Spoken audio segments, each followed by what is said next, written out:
Tonight's greatness in barbecue entertainment is partnered with the Briscoe Ranch Cook-Off at the Crossroads, the Barbecue Store, Chupacabra Throwdown, Team Cosmos Q Products, Full Printing Wraps and Graphics, We Branded Promotion, Texas Oil Dub, Team Rectel, Texas Original Charcoal Company, Navy SEAL Danny Dietz Memorial Classic, Texas Chrome Heroes Foundation, Pinkerton Pit Barbecue, Mr. King Sharpening Services, Smoke and Magic, the All Fired Up Cook-Off, Laredo Roofing Solutions, Half-Fast Cooker, and the Chopping Block, Webster and Victoria.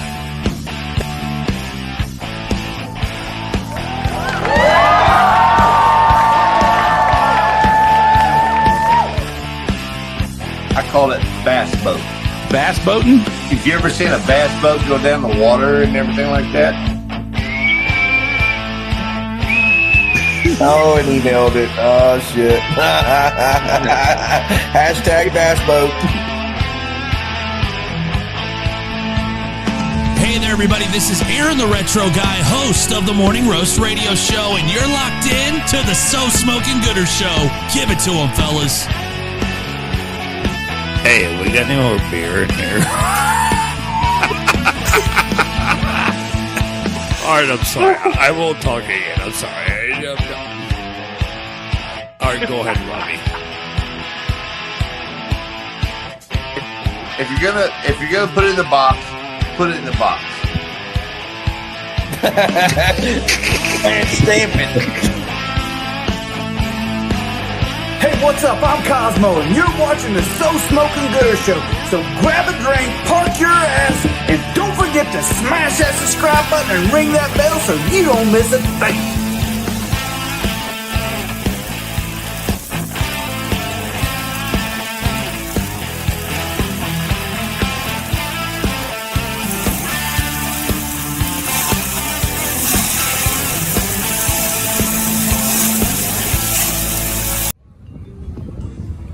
Tom Fuentes from Smoking Onions, and you are watching the So Smoking Gooder Show.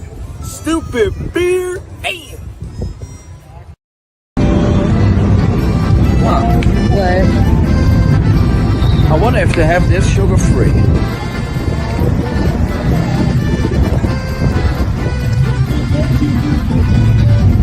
Anyhow, Uwe Braun here, Beer Belly's Barbecue, and you are watching the So Smoking Gooder Show. Enjoy. What do you think? Oh, really? Hi.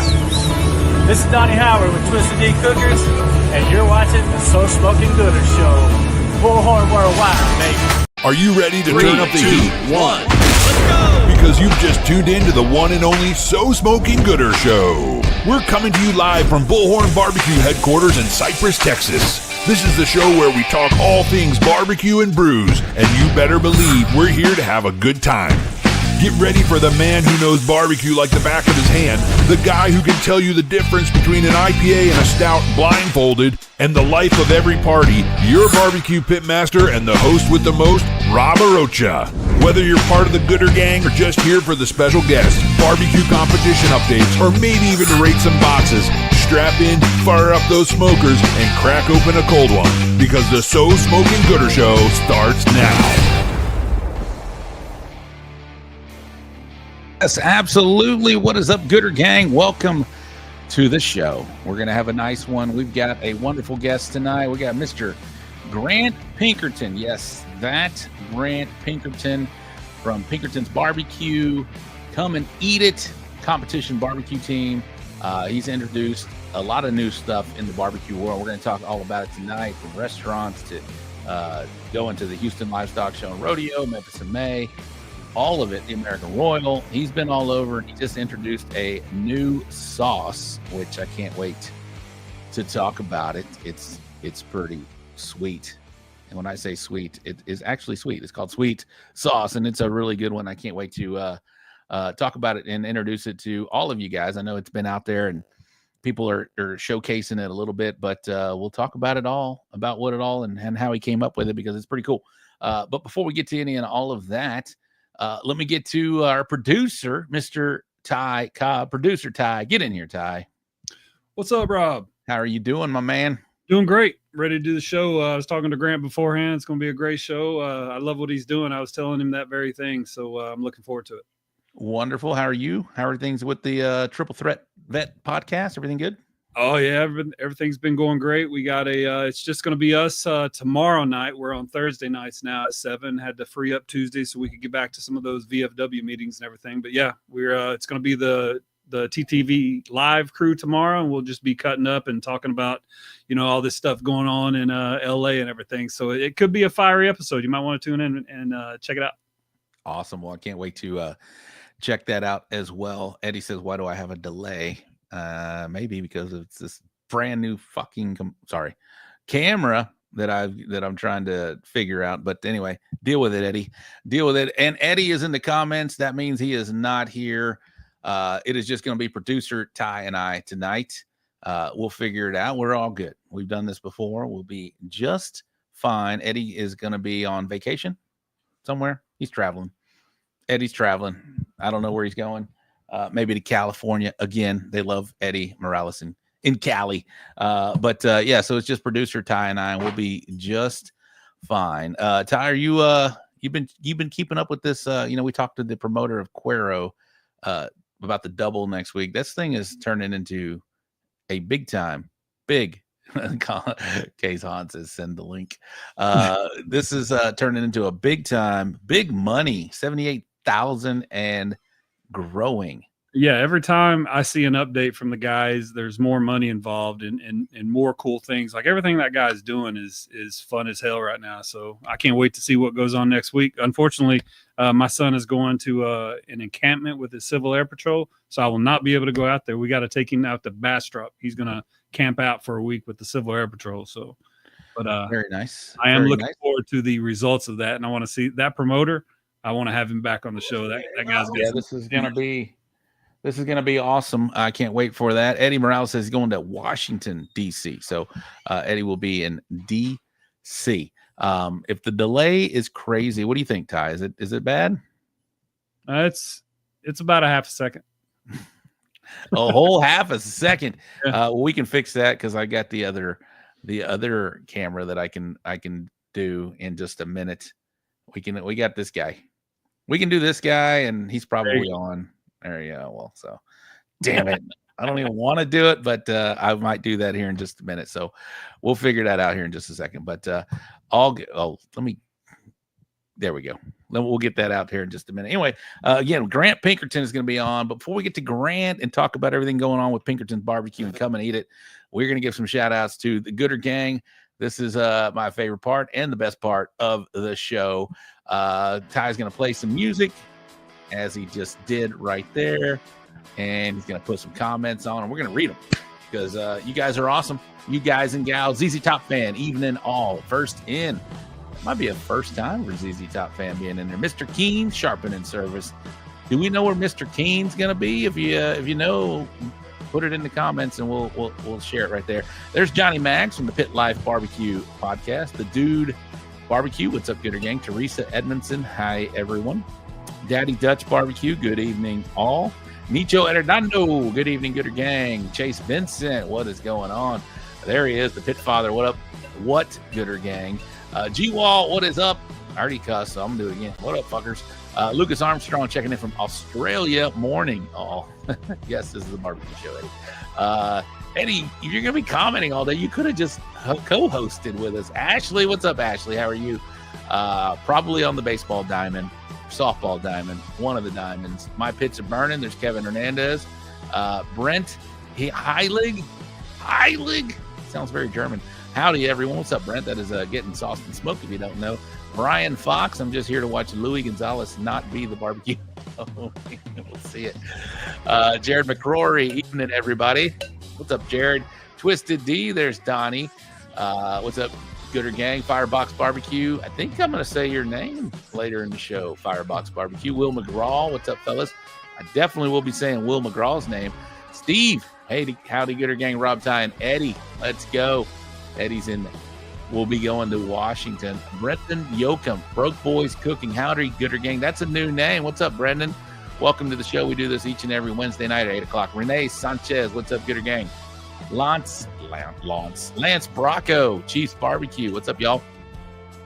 Smoked Q on Main Street. That is a KCBS team. I know that. How are you guys doing? Jared Dyer, what's going on? Hello, everyone. Case Hans in the link.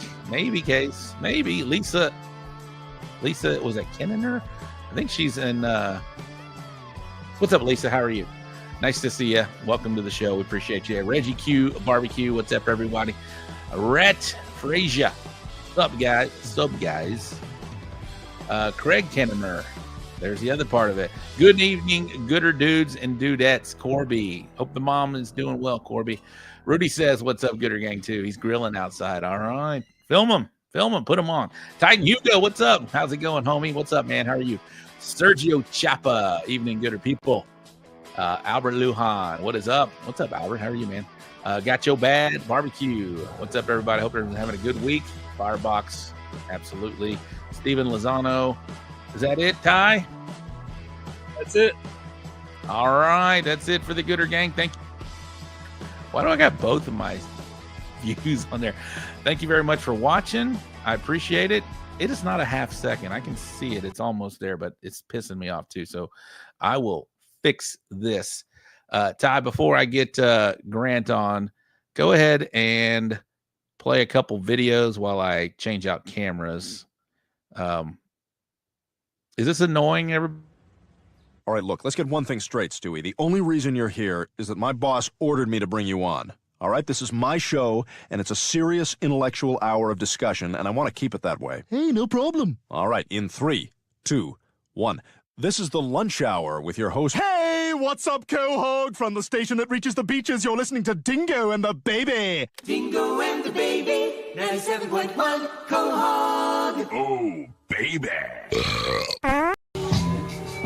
Jason, Primate Cookers, turn in, slow smoking gooder, Friday night.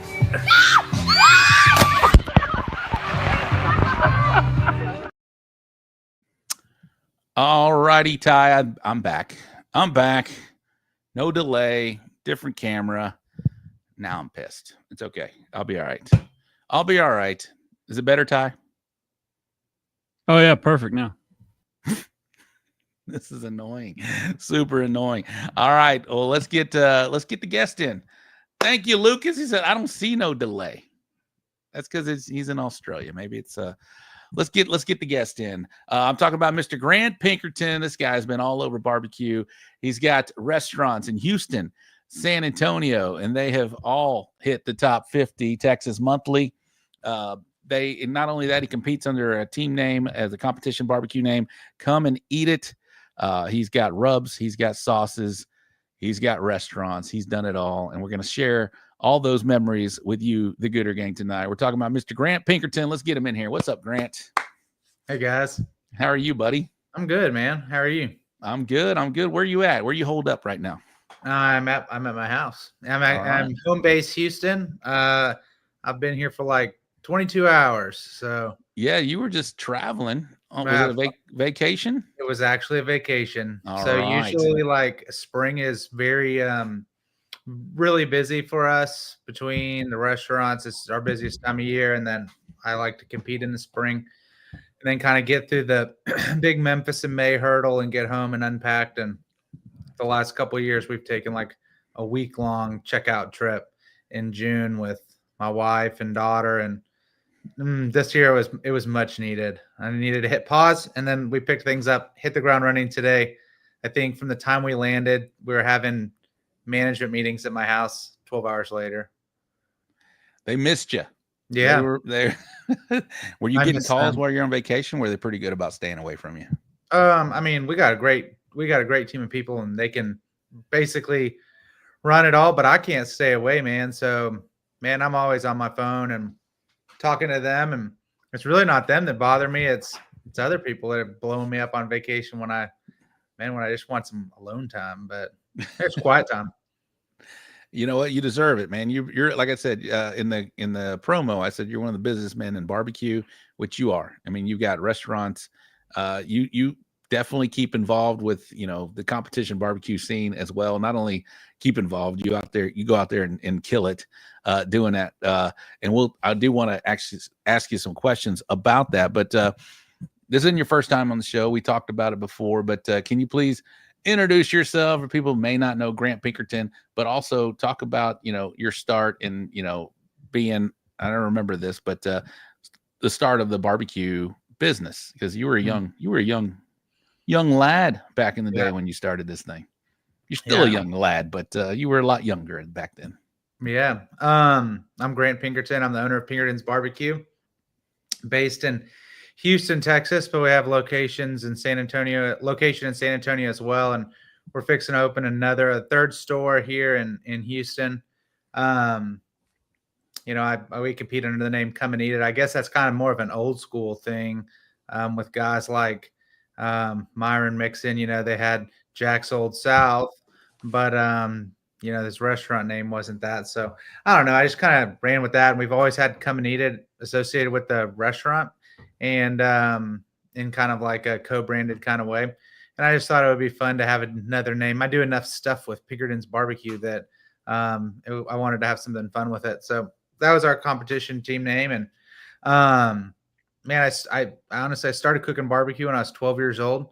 And I asked my dad for a barbecue pit, and he bought me one, and I'd spend my weekends going out. I mean, I played a lot of sports, but I'd spend time cooking. I'd go into the butcher shop, buying meat, bringing it back home and cooking. And I tell everybody, like, the first brisket I ever made, I read the Legends of Texas cookbook, which is still to this day the only barbecue cookbook I've ever read. And I read one recipe in there, and it was how to make brisket. And it was Cooper's brisket recipe, and it was salt, pepper, and it was like an hour and a pound at like 250 degrees, or 225 to 250. And I did it on a Weber Smoky Mountain. And man, the brisket was amazing.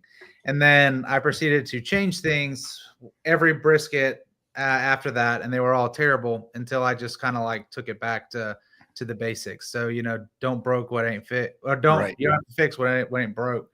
And man, I just loved it from a young age. And when I was in high school, I played football and had a bad injury, and then I got involved in agriculture and FFA, started building barbecue pits and raising animals, where I raised hogs. And so that's kind of like how I really got into whole hog cooking, because I was 16 years old and I'd raise a pig so I could slaughter it in the spring, and we'd have a huge open fire hog roast at my house. And like, looking back on it as a 16-year-old doing that, I should have known that I probably had a future in barbecue. There ain't many 16-year-olds cooking whole hogs, bro. No, and they're big too. They're like 240, 250 pound hogs. And so, but like everybody who is that age, every person you ever ran into would tell you, hey, what do you want to do? And I'm like, oh, it's so cool to own a restaurant. I just love talking to people. I love making people happy. They're like, oh, that's the worst job in the world. You should never do that. You should go be a commercial real estate guy. You should be this, that, an engineer, whatever. And I'm like, well, you'll never see your family or anything like that. And so I just kind of followed it away. I went to college, and I went to UT, and I was there during like the barbecue kind of craft barbecue boom. Aaron Franklin started his trailer in 2009. And by the time I left, man, craft barbecue was like just hatching, like Aaron had his restaurant for like 2 years. Did you go when you were in school then? No, never even went. There was a place, I'm trying to remember the name of it. I saw a video the other day. It was I used to go to this like hood barbecue joint on the east side of Austin. And man, I walk in, there'd be two guys in there, and you'd get just like this brown butcher paper with just grease dripping out of it. And I thought it was the jam. Like coming from Houston. Oh, the places I ate here were very dry. And I'm not going to throw anybody under the bus, but like brisket for me was thin sliced, probably cooked to 190 and drenched in sauce, you know. I didn't even like brisket growing up, except for these few places that I'd eat it out in the country or whatever I'd cook. I just, you know, man, the brisket we had around here was bad. So anyway, actually I graduated, I got sober, I came back home, and I didn't have anything. Sober? Yes, yeah, I'm 12 years sober. So okay, nice. I didn't have anything to do on the weekends. So I wanted to occupy my time, and I started, you know, cooking on Friday nights. And I was working, you know, I was trying to figure out what I wanted to do with my life. And I was working at a family friend's gym at the time. And I started just having this plethora of barbecue. I mean, obviously you're cooking brisket and ribs just for fun.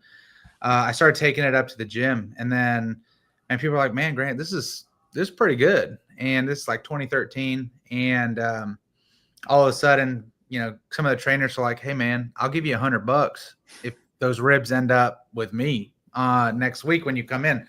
And I'm like, all right, man. So I'm kind of like making a little money, and I have a very distinct memory.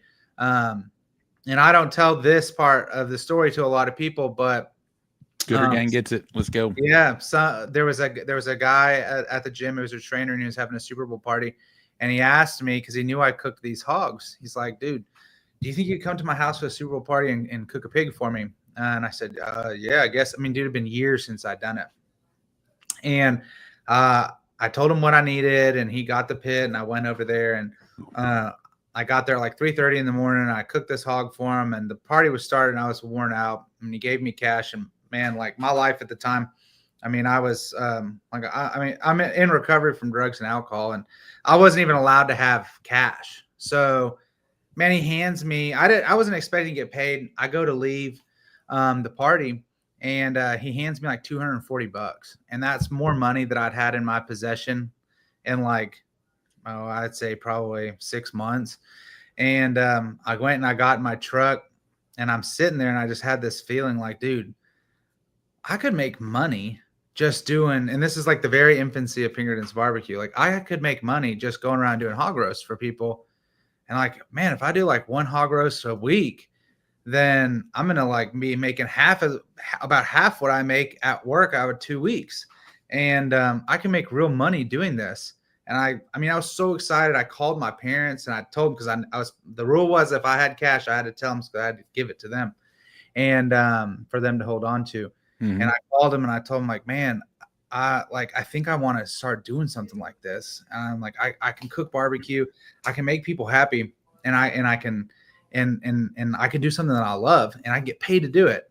And man, that kind of started it. And man, I came home, and you know, one thing led to another, and I was sitting in the my boss, who's a family friend of ours, called me in, and he's like, Grant, man, you're 24 years old. You have no debt. You live with your parents, and you don't have a girlfriend. Now is the time to be an entrepreneur. He's like, man, your food's really good. I'm going to cut your hours. You need to do this. Wow. And I said, okay, you know, I don't know, man. I don't know if it's that good. He's like, it is. Look, I'm gonna call some guys in. I want you to watch them. I want you to bring barbecue. I want you to watch them eat it in front of you and see what they say. We're not going to tell them it's yours, but I want you to listen to what they have to say. And man, he calls in some of his buddies, and I'll just say they're very credible barbecue eaters, and I'll leave it at that. And they come in, and I bring the food's already in, and I'm sitting in the office, and I work there, so they're not thinking anything of it. And one of the guys is eating it, and man, they're all eating. They're asking, hey man, what neighborhood you get this from? You know, where'd you get this barbecue at, man? They're listing off all these places, and they get through eating it all.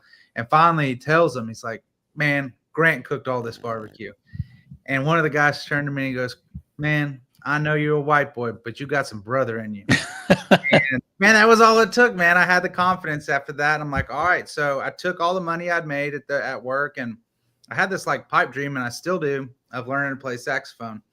And I I'd gotten a saxophone, and I sold the saxophone, and I took all the money I made, and I bought a 20-year-old barbecue trailer that was built by the Liberty County Agriculture class. And that weekend, I held my first pop-up, and I made $1,200 cash. Wow. And I sold out in like an hour and a half.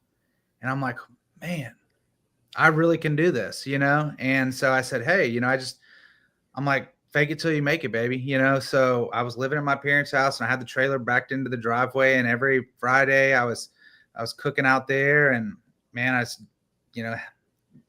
I'm on smoking meat for them at 11 o'clock at night or 2 o'clock in the morning, like freaking out because, you know, something's stalling here or there. And man, I'm just going, and I got my social media running, and I figured I was gonna try to appeal to everybody who was like 25 to 35 years old.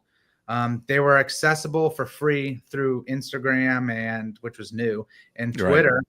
Right. And I felt like barbecue, and this is probably my first like good move in barbecue, was I felt like barbecue is something that it's very hard once you have an established place to move a customer off of. Like, man, you tend to gravitate to the place that you like the sauce. Like, as much as Texans say, hey, I don't like sauce, man, a lot of people, they like a good sauce, you know? And the way they got the ribs going, the brisket, whatever, man, you find your place and you kind of stay there. And usually that turns into your kid's place too. Mm-hmm. And so my thinking was, hey, I'm going to go appeal to all these people that are just like myself, that grew up in Houston, that grew up these old school places that are dry and whatever, and probably might not even had craft barbecue yet. I'm going to get in with them before they start their families, so that when they start their families, they're just breeding little Pinkerton's barbecue fans. And then that's like their familial place. And I know a lot of those people. There's people I grew up with. I went to high school with them, college with them, whatever.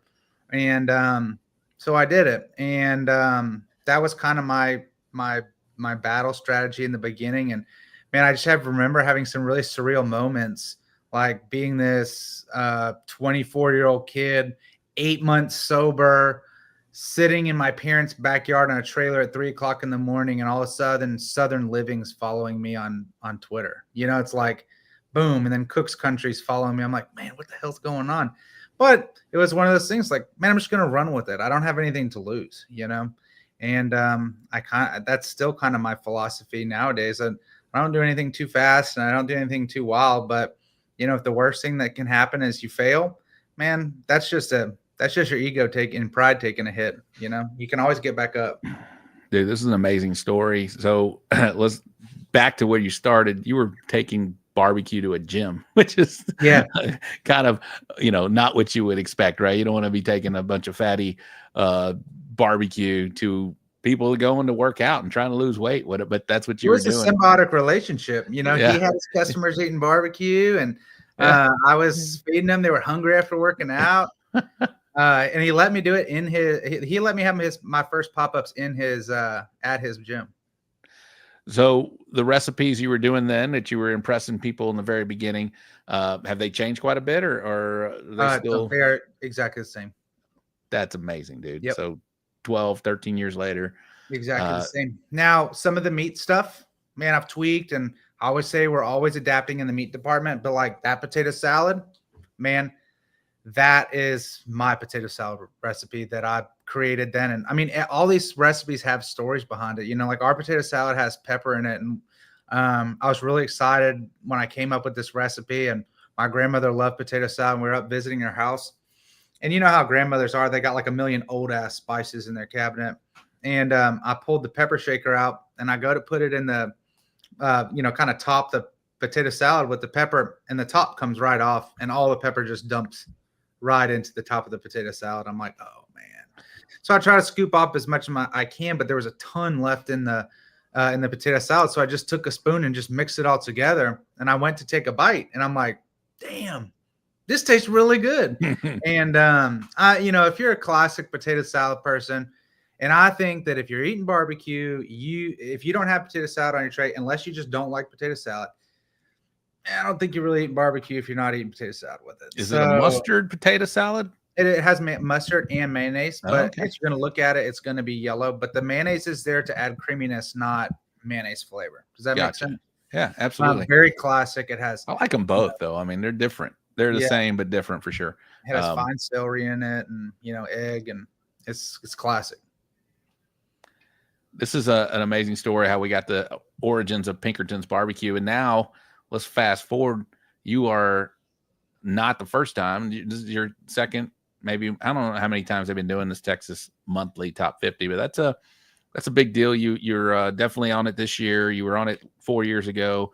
Was that your first time, or are you a 3-time guy? I'm a 3-peat, which is very rare.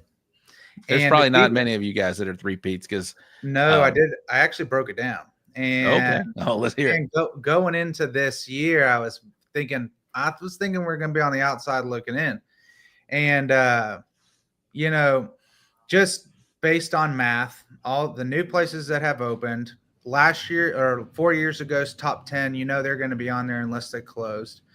And then 8 years ago, those top 10, man, you start thinking about it and you're like, man, my window's pretty narrow. And, I didn't really think much of it. We have a big brand now, and, like it's mostly about my customers, and we have a lot of people who really like what we do, and that makes me happy.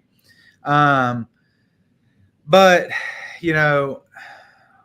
when the list came out and we were on it, man, I was pretty jazzed up just seeing the change from that list 8 years ago. There are only 10 places that are still on the top 50 list from that 2017 list, and only 3 places that weren't in the top 10 of the 2017 list. So of the top 50, of the top 40, the guys outside the top 10, only Right. 3 remained, and I was one of them. Wow. And so I think it was me and Asul at 2M in San Antonio, Mm-hmm. and I'm trying to remember what the other one was, and I'm blanking on it now. But man, that's a small number. Corkscrew, were they not existing then? Corkscrew is top 10 on that list. Okay. So they're in that Yeah. top 10 group. Man, I think it was. I'm trying to remember. I can't remember for the life of me right now. Well, I know you started in Houston. You have a San Antonio restaurant we just talked about. But you have birthed some of this. You mentioned you were in Austin at the time when Franklin was doing this craft barbecue scene when it first came on the scene. But Houston area, I can think of you, Corkscrew, Truth, who started in Brenham. He just recently new to Houston. But who are the players that are still around that are doing it very well? Killens is a name that we all have heard of, but he's been in probably about the same time, I guess. I don't know. You tell me. And the guy that in the Tejas guys out of Tomball, they're 8-10 years in, maybe. Yeah, I hadn't even heard of Tejas until that first list came out. I think a lot of people were like that. But the person that I actually went to and tried early on was Gatlin's when they were at their original store on 19th. And it was like this little tiny house. And when I came back from college a few times, I went up there and ate. And man, that was good, Yeah. And then right before I started my trailer, Killens was getting a ton of hype. And I went down to Pearland and I waited in the line, and I went out to my car and I tried it, and I'm like, man, okay, pretty good. But there was really nothing, man. I'm an inner city kid, man. I grew up like in the heart of Houston. There was nothing here that somebody was doing that. And so it all kind of happened. I think Will and Nicole at Corkscrew were in their trailer at that point still. In spring, they hadn't opened their brick and mortar. I mean, this is 2014 we're talking about. The scene was just kind of like percolating, Yeah. That I did go visit their trailer at Corkscrew, and they were good then. I've actually been to I've been to your restaurant. It's amazing. There's some good barbecue in the Houston area as well. Now I've yet to go to Killens, believe it or not, and they've been a name, and actually opened one in Cypress. Which is right down the road. I just haven't. Is that one still open? I think so. I know because I think they closed all the stuff that they did in the Woodlands. Yeah, I think that one is still open. It hadn't been open very long at all. So I've yet to go check it out. Your stuff is amazing. We'll get to some competition barbecue here in just a minute, but I do got to show you this. I don't know if you've even seen this yet. You might have. I think this came out today, but let's take a look at this video. Once I get it up, let's open it up. Or my goodness, I already had it up there. Pinkerton's BBQ, which is apparently one of the most popular barbecue spots here in Houston. And this is what it looks like. You can see, oh man, starting off, we got the fatty brisket. It already tore apart from how soft and tender it is. Like, look at this. Look at how soft it is. Oh man. Cheers, guys.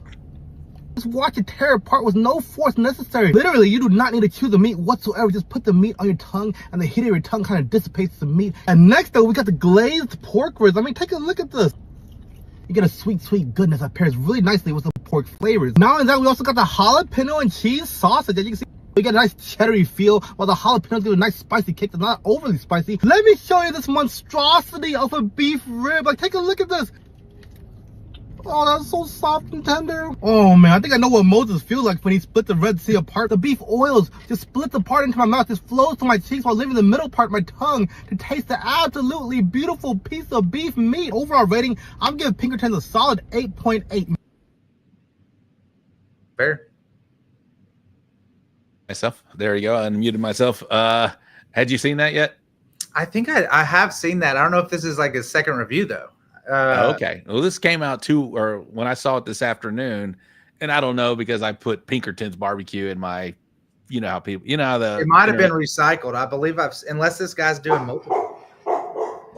Sorry. No, you're good. You know how internet's always listening. I was promoting you earlier today, and so they got that one and said, let's show Rob this Pinkerton's review. But I saw it, I was like, this is perfect timing. Let me show it up there for them. And so I had to yell at my kids to shut the dog up. But no, that's that dude is pretty famous in Houston for sure. He travels all over the country, but for sure in Houston, Wang Dang, and I got him on to talk to you for just. No, I'm just kidding. I don't have him. He talks a lot quicker than I do. Oh, he's very fast. But hey, that was a great review, and I've had that beef rib. It's amazing, man. And it looked the bark in his video right there looked perfect, man. So you guys are doing an amazing job. You opened a San Antonio restaurant, I don't know, a couple years ago. Now it's probably been open. How long has it been open? That one? Since 21. Oh, okay. 4 years ago. Wow. Yeah. And you're going by. And then I know it's like babies, man. It's time just goes. But what about this new Houston restaurant you just mentioned? You got a third one coming. Yeah, that man, I'm super excited for this one. The first store is very small. It's almost incredible the kind of volume and quantity we do out of that store. And man, San Antonio, it's just far away, and I'm not in it all the time. So I thought we were gonna do a lot more stuff to kind of not push the envelope, but just some more things that I have kind of up my sleeve out of that store that, man, we never really got around to it. And when I first went to open in Houston, I wanted to open in this area. This is the area that I grew up in. It's right by Rice University and like the Med Center, and I went to Lamar. I went to Lamar High School, so this store is like a mile from where I went to high school. Oh, nice. And I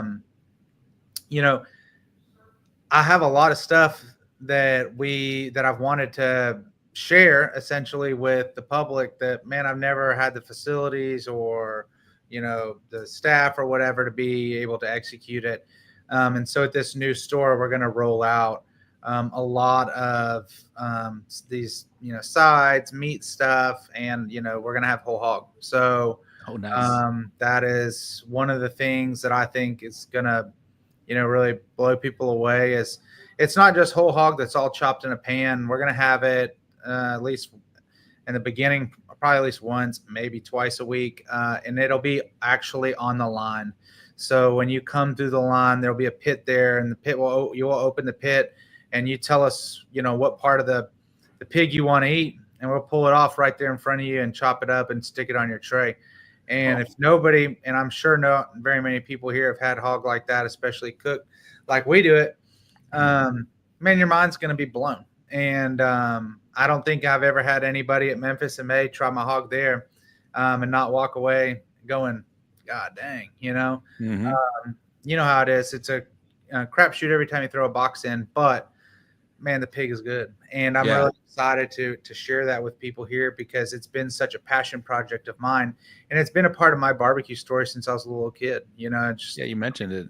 From raising hogs and cooking them to finally bringing that to other people. And it's been like, it's been a real a chase. And I always say, like, that's the mountain I've chosen to climb. And I think it's barbecue Mount Everest. And especially in Texas, we don't do that here. I know does Fesius do something like they do a hog day or something like that? But you're talking about open it up to the people. This is great, and you're going to be teaching people. Like, I mean, for the most part, you're asking what part of the hog do you want? Right, they're not going to know. Right, what and part it's kind of come with like dynamic pricing, right? Because if you want jowl meat, which for all of you out there that don't really know, that's the jowl meat is like the Toro tuna meat of hog, and it comes out of like this area right here, and there might only be 2 pounds of it, and it's so fatty. And I mean, I think we have to sell that by the ounce. You know what I'm saying? Because we're liable to have somebody come in and be like, "Yeah, I'll take 2 pounds of jowl meat," and you're like, "Dude, you're gonna be sick," you know, for like 2 weeks, and you're gonna pay for it. Yeah, you know, so, both ways. Exactly. So some of that, like, I think it's going to be interesting, like having people come in and be like, okay, these are the meats that are sold by the ounce. These are the meats that are sold by the pound. You can get cutter's choice, which would be us mixing some of the fattier meats with the leaner meats, chopping them all together and sending them out. But the flavor is just so different, man. Like, when it's good, man, it is so good. I've had it. I get the pleasure of instructing at RecTech once a year, and Chef Greg over there always cooks a hog for that, and so he makes a point to, and I make a point to go out there and get that jowl meat. But yeah, you're right, man. That is extra tender, flavorful. It's very rich. It's a great cut of meat. So jowl meat is where the tamales come from. There he is. Absolutely. I'm excited for you, man. This is amazing. So before we venture on, when is the timetable for this? Man, I'm hoping it opens in August because I got a lot of stuff planned for September, and I'd like to have at least a few weeks under my belt before I have to leave the restaurant. So I'm hoping it's open in August, but you know, that could be, if it's not August, man, I have a hard time seeing it opening in September. So I'll probably have to punt to October. Okay. Yeah, there's a lot going on once the fall happens as far as barbecue is concerned. So I'm excited for you, and I can't wait to go and check it out. I want to be there for your opening weekend. That's going to be awesome. So please let me know when that actually, and I'm sure we'll hear about it all on social media as well, for sure. But man, what a cool story for Pinkerton's barbecue. Anything new that you want to mention other than what we just talked about, that big ass restaurant you got coming? Yeah. Well, another cool thing that we're going to do there is like it's in there's like a very famous restaurant here in Houston called 59 Diner, and it's in the 59 Diner spot. And, you know, they're a 24-hour diner. And so one of the things that we're going to work towards, and we're not going to open with it, but maybe in the late winter, early spring, we'll start doing breakfast there. And I just like, I have this strong desire to like bring back a very traditional breakfast. So like my wife, the best thing she makes is waffles. And I'm like I love a good waffle. I'm very particular but they got to be perfect. And she makes a great one. And my brother makes a great pancake, and obviously keeping it in the family, like, too many breakfast places just mail it in on the food. You know, like, man, you go there, you eat it. Man, you didn't have to cook it. It was fine. You paid and you go. Man, I don't care if I make any money serving this breakfast. I just want to have the best freaking breakfast. That's just very straightforward.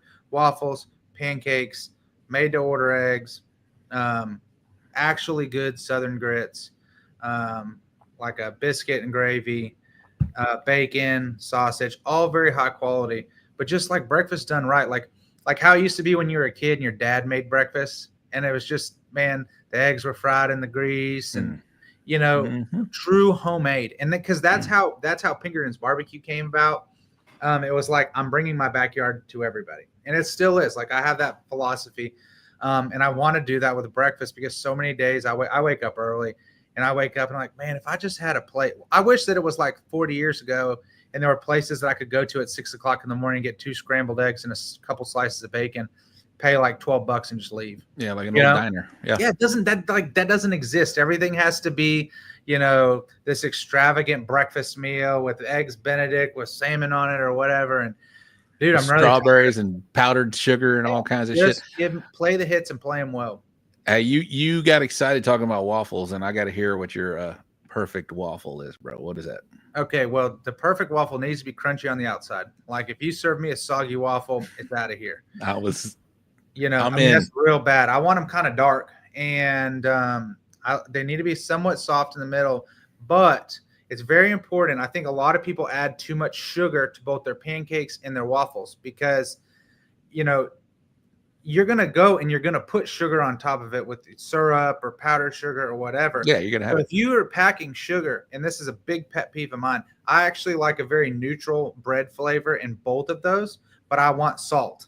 Okay. That way, when I come in with the butter, there's my fat, my cream, and then I add my sugary, good, high quality syrup to it, and everything is there. I have my salt, I have my savory, and I have my sweet. And so to me, that's how you build the perfect waffle, and it's crunchy on the outside. And the other thing is, and I'm going to be very meticulous about this, the butter will be served at the proper temperature where you don't tear your waffles apart when you go to spread it across it. And everybody will get European butter to put on their food because I really hate when I go and it's like the vegetable spread. I got this great pancake or waffle, and then I got to open 15 little tiny containers of vegetable oil spread and put it on top of it. So unlimited high quality butter at the right temperature on a crispy waffle. Bro, I'm rubbing my hands because I'm a fat kid excited and I can't wait. We talked to barbecue, but man, this is I can't wait till you do the breakfast deal. And yeah, I don't care if it's on 59. I'll travel to go over there. But this is awesome. So were you a Lamar Redskin? I was. What are they called now? Texans. Womp womp. They're called Texans. Damn it. They got to them too. They got to the Lamar Redskins. Dude, I cannot wait for all of this. You got so much coming down the pipeline. This is awesome. We've only just been talking about the restaurant. But you can find Pinkerton's Barbecue in Houston, obviously, with the main location or the one location. And you're right, the parking is difficult, and I can't believe how much you do in that parking lot. You had a film crew, I don't know, about 9 months ago. What were you doing there? You're like, can't tell you all about it. Was that when y'all were Bill Gates? Oh, Bill Gates? Yeah, he came to the restaurant. How was that? A reading list at the restaurant. He did. Man, I don't want to get in trouble. Whoa. You're telling me Bill Gates brought his reading list, like the Mind of Bill Gates thing that he does, and he came to your restaurant and ate barbecue and did. Oh, he filmed the whole thing there. I quit. I'm not doing the show anymore. Well, Ty, you can't just do that. What is that? What does this mean, Ty? Well, okay. So you know me as someone that tries to fancy myself an intellectual, and I'm listening to this Grant Pinkerton thing, and there's a reason Bill Gates came there. It's your energy that you put out. You're so meticulous, like the mind of Bill Gates. He goes and reads something, becomes a subject matter expert on it, feels the passion of the person, the author that he's doing. So he did that for you. That's amazing to me. The restaurant is awesome, but your personality is even better. I've loved listening to your stream of thought interview more so than I do most of the time because I love how you wax poetic, man. I know you're not a veteran, but I want you on my show now. Awesome. Well, I'll be happy to come. Yeah. All right. Hey, keep on going. I'm sorry to interrupt. Bill Gates. No, you're dude. Ty, I always say more of Ty is great for the show. So Ty, anytime you want to chime in, and Grant's been saying some amazing stuff, so please chime in anytime you want, Ty. But all right, so Bill came to the restaurant, and y'all actually had to close it, right? Oh yeah, we closed it. They bought it out for the day. We cooked, and man, we filmed for 9 hours over there to film that reading list. And we had to. It was like one of these deals where they're like, "Look, if word gets out that this is where it was filmed, or this, we were here. Everybody be quiet. Everybody be quiet. Everything is called off. To basically poof into thin air. It's like it'll never happen and it won't roll out. All right, so that was pretty neat and it was interesting. And so I guess it's rolled out by now. Yeah, it came out, and man, it was interesting. Like it's just, I mean, obviously somebody that basically changed the course of probably human history to some degree. Yeah. Regardless of politics, man, it's cool to meet people like that, and I don't really care. I'm more interested in seeing people and meeting people and than I am anything else. And man, just I think he was in the restaurant for maybe 30 minutes filming the portions that he needed to. Man, and probably everything that you think about Bill Gates is probably true.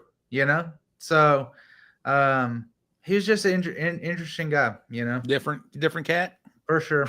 Yeah. Okay, that's what I would think. A little different cat. Mm-hmm. Wow, this has been.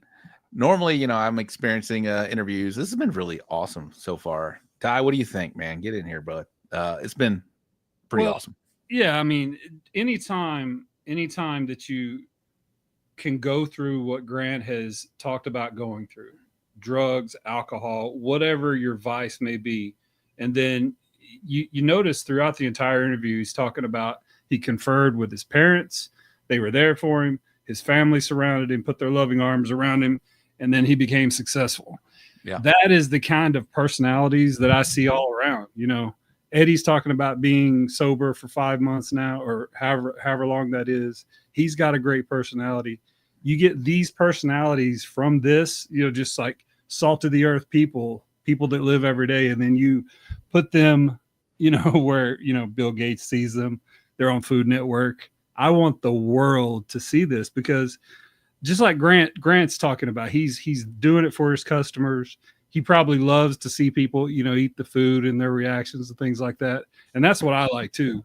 Like I'm a big teddy bear when it comes to that. I'm a gruff military guy, but I love hearing these stories and the human connection that Grant has with all his customers. It's just cool to hear. Awesome. And then the fact that all the people that are,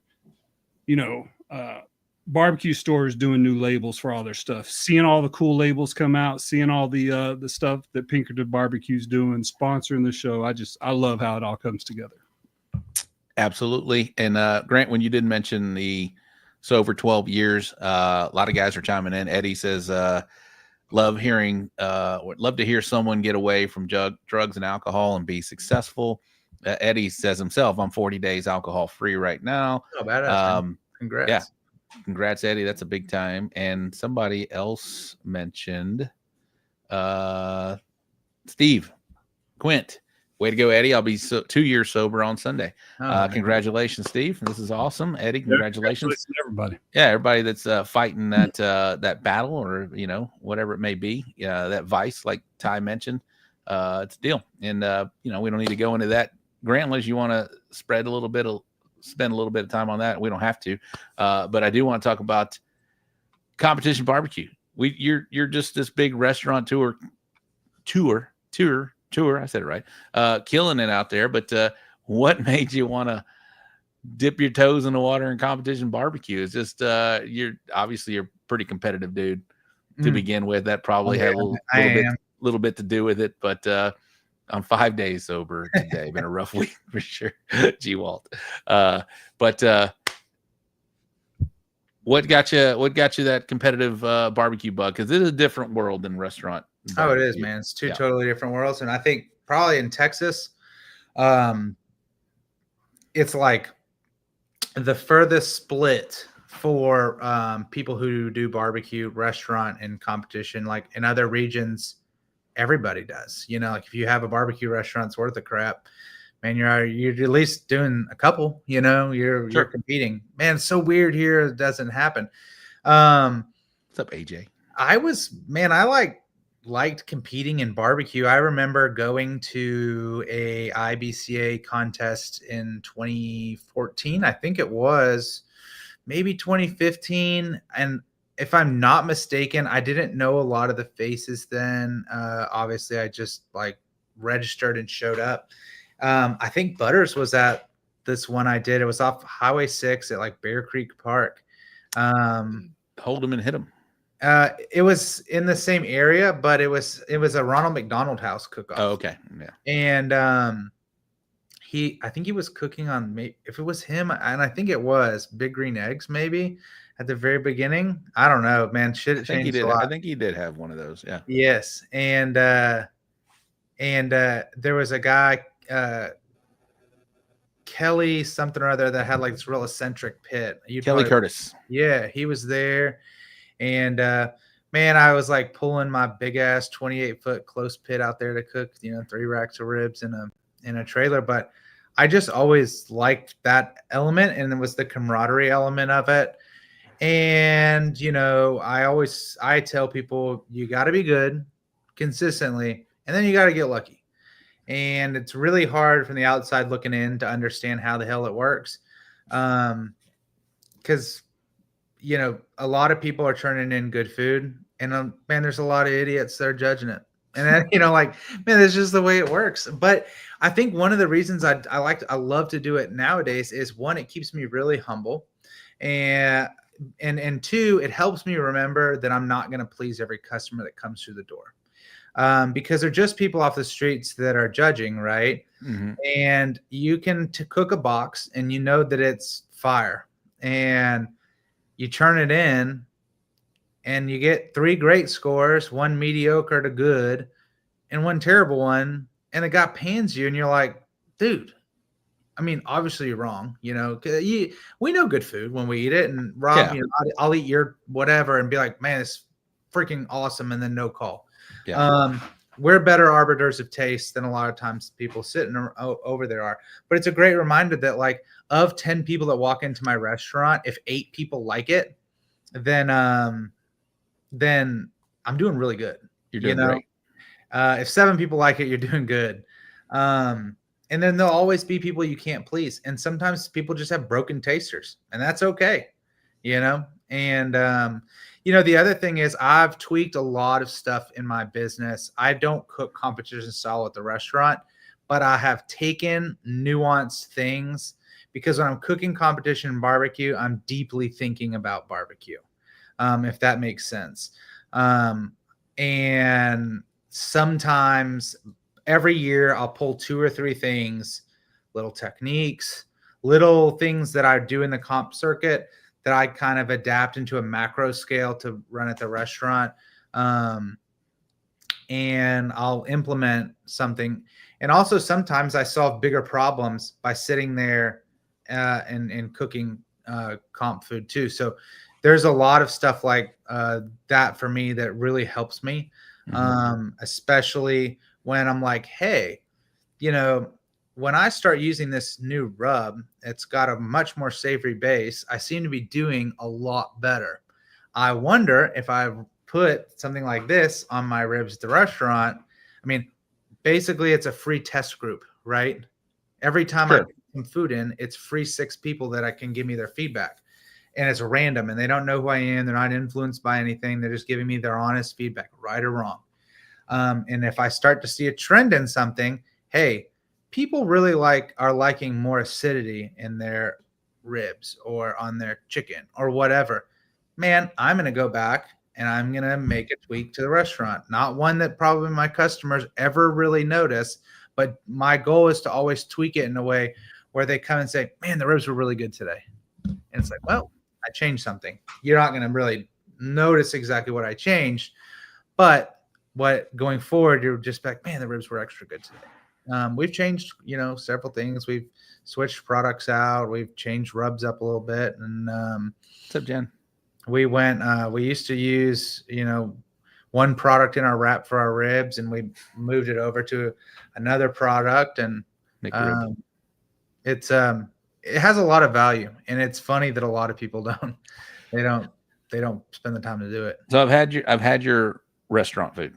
Mhm. Really good. I had the beef rib, I had the brisket. It's really good. And it tastes like just damn good Texas barbecue. I'm sure you tried that on the I'm sure you and you tell me, have you tried your same recipe and turned it in a competition? Nope. And how did that go? You've never done that? Mm. No. Bill tells me I need to. He's like, dude, Why have you not? You should do Why it. have you not do that? Like, I have a very good brisket recipe. I think I have not missed a brisket call in 3 years.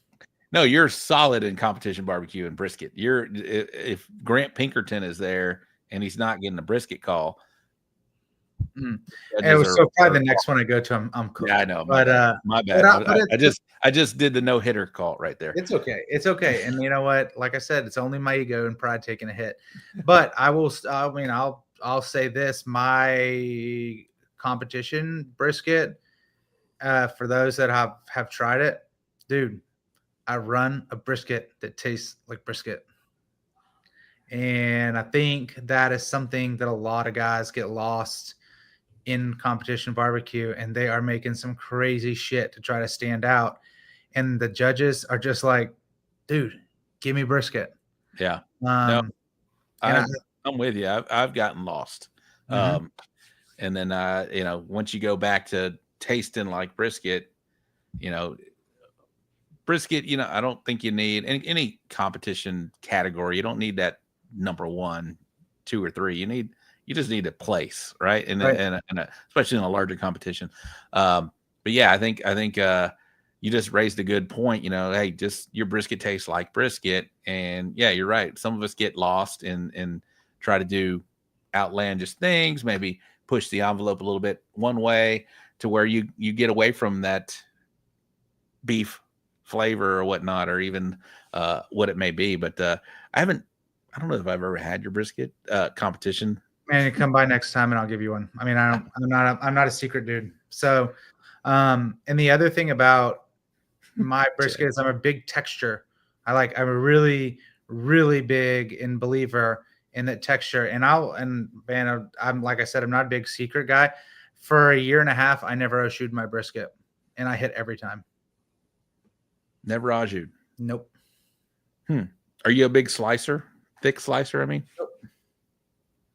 Nice. And man, I think, and I was hitting first, second, or third in all of those comps. Let's talk about your big brisket wins. I know you hit first at Memphis in May. You did it again this year with your team twice. That's what I was going to say. 3 times actually with the team. Yeah. So awesome.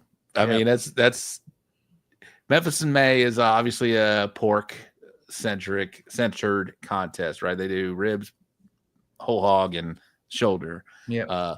But still, a Texas boy going up there and showing them what beef should taste like. And I wish I had that video, but I remember being there. I was there in 2019. I guess you were there. Mm-hmm. I might have been there in 2022 with Joey as well. I won it both those years. Okay. One of them years, you stood on the stage. You took the microphone from the host and you said, "Hey, Texas boys coming up here," whatever you might have said, but basically you said, "Hey, Texas boys come up here cooking beef. We know what the hell we do beef. We do." It was Texas like a mic drop moment. That's where I stay. And then I walked off the stage. It was totally a mic drop moment, and I was just like, "Hell yeah, Texas, baby!"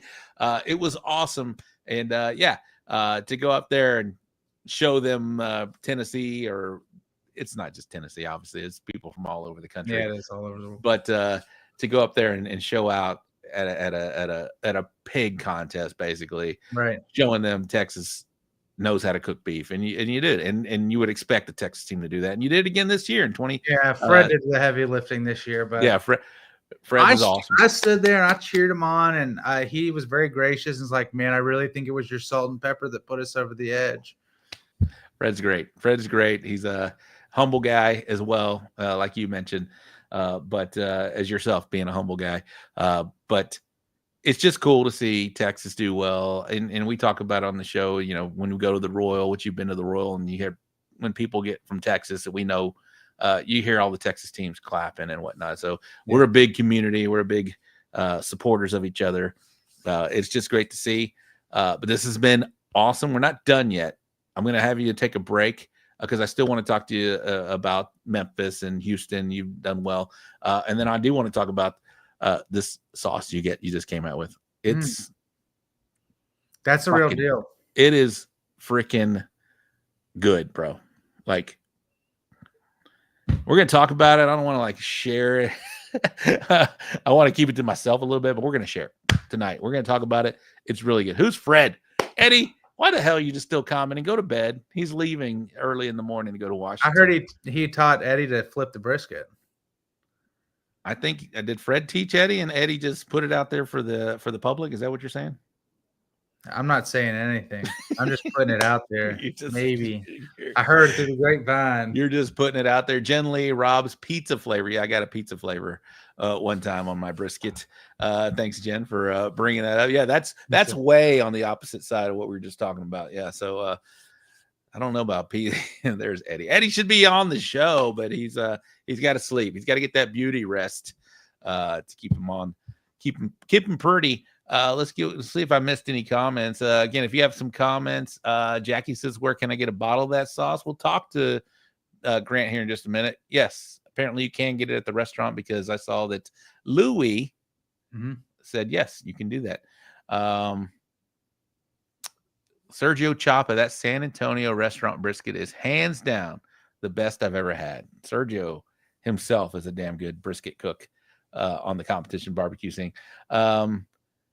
Somebody says, tell them about Hogs for the Cause. Okay. All right. We can talk about that as well. I know Grant is that's near and dear to his heart. We'll talk about that. What's up, fellas? Grant, I had a buddy that ran your Pinkerton's rib glaze this weekend in a comp, and it was the first time I've tried it. It was great. He ended up hitting first place ribs. There you go. Awesome. There you go. What's up, Dakota? All right, cool. So we'll come back with Grant here in just a minute. You have a few minutes to go kick the tires, Grant. If you need to, we're going to do a wrap-up recap and upcoming events, and we'll come right back with Grant Pinkerton. This has been a great interview so far. I'm excited to have Grant on the show. Grant is a supporter of the show. We got his logo right there. Thank you very much, Grant. Personally, thank you very much for supporting the show. We appreciate you doing that as well. So, all right, we're gonna drop Grant here in just a minute, and then Ty's gonna play some music. We'll do the upcoming events segment, and then we'll do the wrap-up recap, and then we'll come right back with Grant Pinkerton from Come and Eat It competition barbecue team and Pinkerton's barbecue. All right, let's drop Grant, give him a break, and let's play some music, Ty, and we'll do the upcoming event segment. I'll pull that up right now. Yep. So, segment sponsored by the BBQ Ranch Cook-Off at the Crossroads coming up December 12th and 13th and 2025. It is a 3-time CBA event of the year. Grant and his crew do an amazing job. As always, they feed you. On Friday nights, we have a big opening ceremony. We also have the contest on Saturday. It's just a great time. 170 team entry. The who's who in Texas barbecue are all there. It's a good time. Make sure you make plans to attend in December in Uvalde, Texas. All right. I did it for a few organizations this week because we're coming up in summertime. It gets hot in Texas, and a lot of organizations don't have 4 or 5 contests per weekend. Some have 2 or 3. So we're going to do that right now. In the Champions Barbecue Alliance this weekend right now, the Harlingen Police Department in Harlingen, Texas. That is a state championship. In Rosanke, Texas, which is where I will be, Rosanke Reunion Barbecue Contest. That is a state championship. If you're in Rosanke, come say hi. We'd love to see you. Next weekend, the Holland Corn Festival David Decker Memorial Contest in Holland, Texas. That is also a state championship. And then we have that big one we're talking about, the Cuero Volunteer Fire Department Battle Royale Double, along with the IBCA. That is next weekend in Cuero, Texas. That is a state championship. And then we have the barbecue. We have the barbecue and brew in Vermont. That is in Rutland, Vermont. Yes. If you are on the East Coast, that's where you need to be, in Vermont, Texas. Not Vermont, Texas. Vermont, Rutland, Vermont. That is a state championship as well. Okay, in the IBCA this weekend, this weekend. We have the Texas DPS Wade Bowen Barbecue Cook-Off and Concert in Midland, Texas. Wade Bowen, great concert. We have the Border Patrol Birthday Bash Barbecue Cook-Off in Eagle Pass, Texas. That is a state championship. We have the Joe Davis Scholarship in Hempstead, Texas. I believe that's at the barbecue store. That is also a state championship.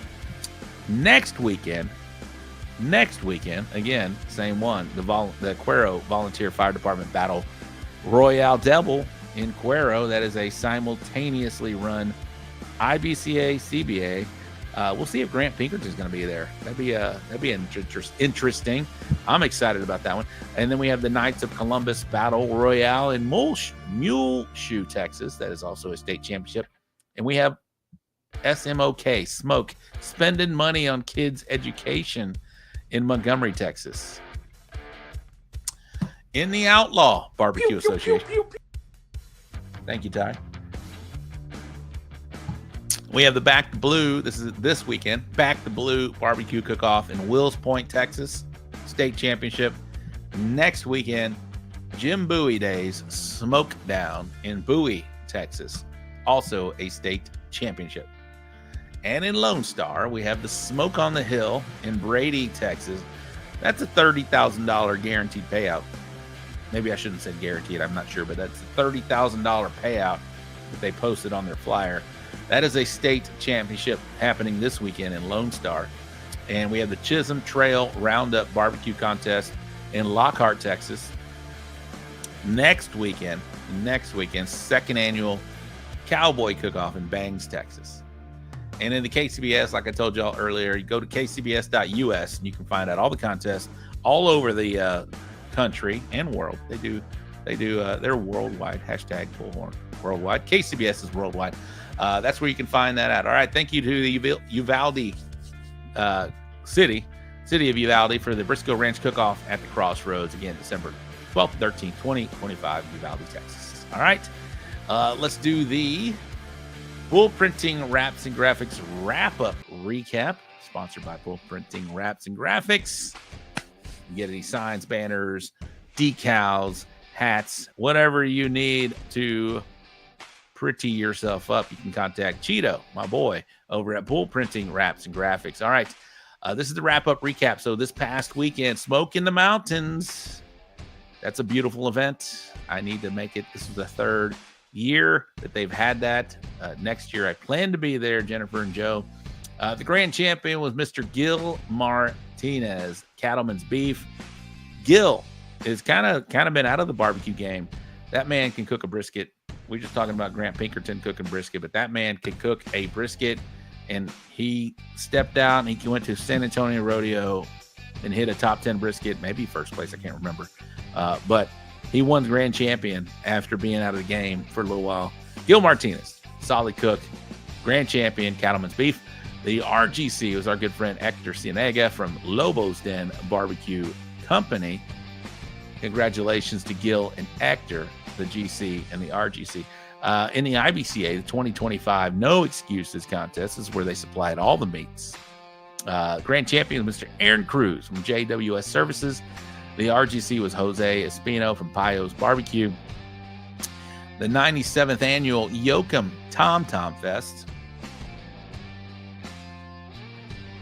The grand champion was Mr. Ira Green from Flying G Barbecue.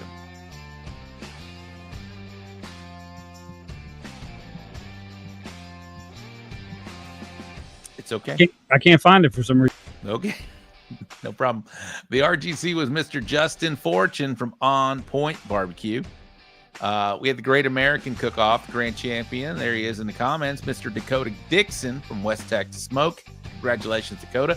The RGC, Fernando Solano from Smoking Dogs. And Kennendale Barbecue Showdown, grand champion Jamie Roby, flirting with disaster. The RGC was Mr. James Ritchie from Firebox Barbecue. I think they're in the comments tonight. Thank you, Firebox Barbecue. And the Kids Unlimited Barbecue Contest in Pearland, Texas. Grand champion Will McGraw. I said I would say your name. Bailey's Barbecue. And the RGC, Mr. Sean Moore from Chasin' Moore Smoke. And in the Outlaw Barbecue Association. Pew, pew, pew, pew, pew. Thank you, Case. The grand champion was Mr. Steven Peacock from Mac Daddy Q. The RGC was Mr. Justin Thompson from Getting Lucky. And in Lone Star, we had two. The Wild Horse Prairie Days grand champion, Mr. Matt Haas. RGC was Kevin Counts. And the Pretty American Legion Hall contest, the grand champion was Clint Collier. RGC, Chris Herring.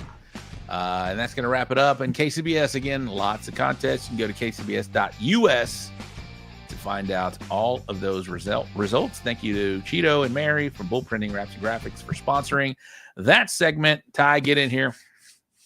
I'm going to need you to wax poetic for about 1.5 minutes with Grant. Is Grant back? Oh, yeah, he's here. He looks frozen. No, there he is. Bring Grant on. Talk about what you learned about Grant, and I'll come right back. I'm gonna go kick tires. We'll kick him out of here. Yeah, man. I really appreciate you sharing your story. I mean, anytime you're gonna share that, I mean, I don't really want to get into that rough stuff, but what I do want to know is, like, with your personality, did it change from the time you were on drugs or alcohol? I was on both drugs and alcohol, baby. Talk about some of the change in the personality, not necessarily like what you went through, but your personality. I'm really enamored with. Like, I want to come to your restaurant now. I want to see everything you do. I've not tried the barbecue yet, but like just wax poetic about what that's like to go from not being able to hold money and your parents holding money for you, that $250 you talked about, to now just having, it seems like you've obsessed over food so much that you want to recreate the classic breakfast. So just your mindset, just talk about that a little bit, if you don't mind. I think, I'm a very open book about all of that stuff. I think by sharing my story, I can help other people. So, to be completely honest, man, I was a kid. I was a great kid in high school and middle school, all honor roll kind of student, played sports, great relationship with my family, all that kind of stuff. I got to college and I drank, and that was fun. I mean, everybody was drinking a lot then. And then I just started using drugs, and then more and more. And by the time I was out, man, I left college a heroin addict. And I said that, I didn't want to graduate. I had a kind of an epiphany right before I graduated. I was sitting in my apartment one day, and I looked outside and I saw a lot of people playing. I lived right by Barton Creek, and I saw a bunch of people outside playing Frisbee, and man, just at a taco joint, just eating, enjoying their life. It was a beautiful day outside. And I was literally in my apartment by myself, hadn't seen anybody in 2 days. And I was like lowest point in my life, right? And I said, I will do anything to have what they have. And I think I uttered it too loud, and I think somebody upstairs heard that. And like my life after that was like a series of cataclysmic events that led to me basically standing in a room and having the courage to just be like, hey, I'm hopelessly addicted to drugs and alcohol and I need help, to my parents. And then, like, I think one of the coolest things my dad's ever said to me, because I said it to him, he was like, thank God. And I'm like, man, at the time I couldn't believe it. And he told me, he's like, look, I thought you'd lost your mind. Drugs and alcohol we can fix. But if you'd lost your mind, I didn't even know where to start. Right. And, man, I walked graduation at UT like 2 weeks later. I was still like my parents didn't know what to do. I didn't really know what to do. All I'd known was I just got honest, Right.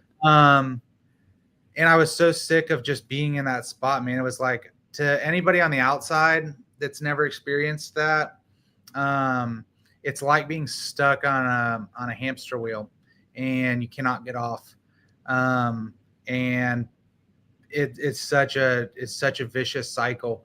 Anyway, so I graduate, I walk across the stage, and I basically have my entire family at a graduation party on Lake Travis, and I spend the next 3 days just cold turkeying with my giant and extended family there, my grandparent, my grandmothers, and then, you know, I waited like 2 months.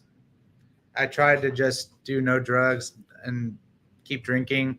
Man, I tell people all the time, man, I was just addicted to checking out, and anything that I could get my hand on to check out, and that's what it was.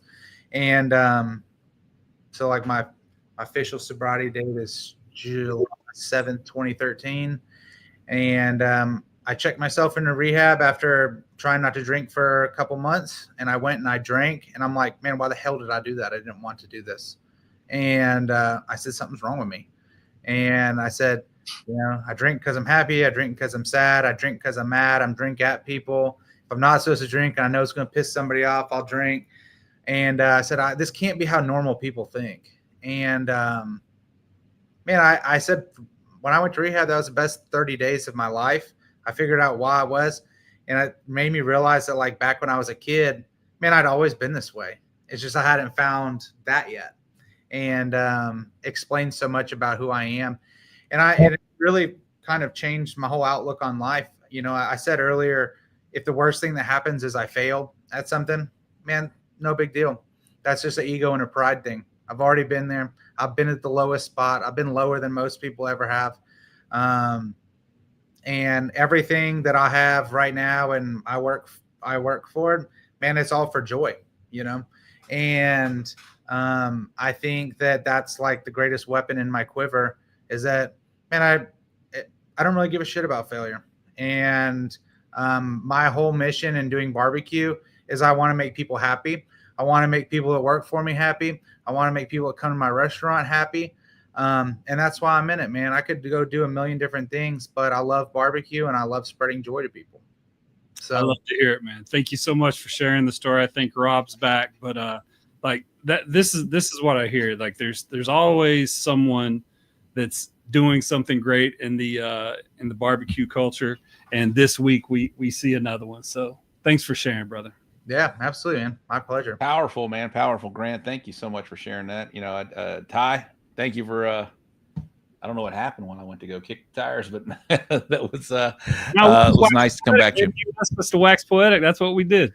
I love it. I love it, Ty. Thank you so much. And Grant, thank you for sharing that, man. It's inspiring to a lot of people. And you know, people, Eddie, he just said, great effing story, bro. I love it. I feel this. So man, inspiring. It is, you know, and your story is just from those humble beginnings. How about that 12-year-old that was cooking? What would he think about where you're at right now, man? Texas Monthly, 3 restaurants, San Antonio, different cities. Crazy. He'd probably be like, so do you actually get to see your family? Because everybody's been telling me that you're never going to see your family again. And actually, like, the coolest part about my job is, and if any of you guys have seen me, like, dude, I'm always with my family. My wife goes with me everywhere. My daughter's 2. She comes with me. She was in Memphis. She was in Pleasanton. Like, man, she goes to all the contests. So, you know, I work a lot from home. And, you know, now I'm not in the restaurant so much. I'm doing a lot of, like, macro level running a business, which I love. Like, I love thinking about business. I love business. But, you know, life is how, if you don't want to see your family in this business, you don't have to see it. But if you prioritize that, man, you'll be able to see them. Awesome, bro. Awesome. I know you're a Longhorn. I am. Couple things. Softball, they killed it. They did. Pretty awesome. Finally, they climbed their own mountain. They've gotten close so many times, and then finally they were able to knock it over the fence and get an Addy. How's the football team going to do this year? Coming up quick. Very good. And we're going to be selling food there. So, like, last year, the university reached out to us about selling food at the games. And what? Austin? You're going to be in Austin now. Yeah. So we did like a pop-up right next to the stadium. Austin City Limits has a concert before every game for like 4 hours before the game. And we did we did we sold brisket, fold over sandwiches, pulled pork sandwiches. I mean, really, like, we did some high quality stuff. Hell yeah, dude. That's I awesome. do, Eddie. Congratulations. Sometime that's a good Friday night contest hangout. I'll be happy to share it, man. I'm an open book, dude. And I love helping other people out too. So this year, I think we're actually going to have somewhere in the stadium as well. So we'll be outside and inside. And I'm excited for that. I'm like, dude. How's that? That's got to be a logistical yeah, challenge. well, that's why I said, man, if we're opening the restaurant, it's not going to be in September because we got 3 games in September, and I got a lot of people that are going to need to be there. So August would be great because I could get 3 or 4 weeks before I go over there. But we have the San Antonio store. That's an hour and 20 minutes. And last year we brought the food up hot that morning from San Antonio, and man, the food quality and everything was amazing. And it was awesome because there were a lot of people from the SEC country that are coming to these games in Austin. It's like big time. A lot of the visiting fans come and they want Texas barbecue. And so we got to give so many people their first Texas barbecue experience. And it was classic, man. Like piece of fatty brisket on a nice piece of white bread as a fold over. Like that is to me the classic. The pickles, onions, though, bro. I gotta have pickles, onions. Have them and jalapenos if you want them. Yeah. To me, that is the quintessential Texas barbecue item. Thick white bread too. That's 100%. You need a setup guy that's going to be gone from like 12 to 3 during the game. I can be that guy. But no, this is awesome, dude. I'm happy for you. You're going to be a Longhorn giving back. You're not giving back, but you're helping and putting out Pinkerton's barbecue out there. I'm sure they knew you're a Longhorn. They reached out to you, and that's I don't know. Was that a I'm sure it had to be a thing. They know you're a Longhorn. Yeah, they reached out to me, and I've been around the program for quite a bit, and I'm lucky to be somewhat involved with the football team. So when they lose, I wear it extra hard, and when they win, I celebrate it really hard. And I've been a huge little fan since I was a little kid. And so it was just cool. There were several times I knocked on the door and nobody answered. And then finally last year, they just called me and were like, hey, we have this opportunity. We really like you to bring your barbecue here and sell it. And we think it would be a big hit. And I think we were like the number one. They have a lot of like food trucks and stuff outside the stadium, but I think we were like the number one food vendor by like a good margin last year. And that's just cool, man. Like I said, people making it a pregame routine. I remember when I was a kid, my dad would take me to games there, and like the pregame routine was the sausage tortilla wrap at the Alumni Center. But like for some kids now, it's going to be a Pinkerton's barbecue fold over before the game. That's awesome, dude. That's badass. It's great. Hell yeah, that's an amazing full circle for sure, man. That's really cool. Really cool. So we talked about the competition. Anything that we did not skip about competition, restaurant, anything that we didn't skip? Because I do want to get to your rubs and sauces, man. This thing is just recently come out, the sweet sauce, sweet without the heat. I wish I could show everybody what this looks like behind the light. I don't know if it comes through, but I was looking at it in the sunlight. This thing is bold. I've tasted it. I got 2. Thank you to Louie and Grant. They sent a couple. Am I in focus here? Anyway, they sent a couple of these over, and let me get back in focus here. There we go. It is really good. Really good. It's phenomenal. It's really good. It's got the sweet taste, but it says no heat. But there's a lot of pepper in it, and I can taste a little bit of that too. So, and it's not overly powerful. I would just describe it as bold, and it is. It's just got a boldiness flavor with some sweet, with a lot of sweet. It's good. It's good. I don't know what you envision this on, like a piece of meat, but I'm excited to try it, man. It's really good. I've tasted it.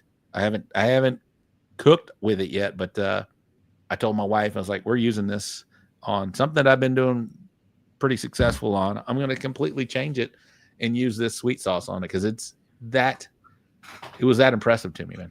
Dude, it's probably of all the products that I've made, I have a couple rubs I really like, but I think the sweet sauce, I worked on it really hard. I have a great story on how it came about too. Love it. You know, I feel like last year when I was competing and before that, man, like everybody, including myself, it's Blues Hog stuff, right? Yeah, a lot of people. And I kind of got to the point where I'm like, dude, how is everybody's stuff not tasting the same? And then I had some people come in who were judging and like, well, it was really hard because everybody's food tasted the same. And then I went around and I was just talking at Memphis and May actually with some of the guys that are on my team.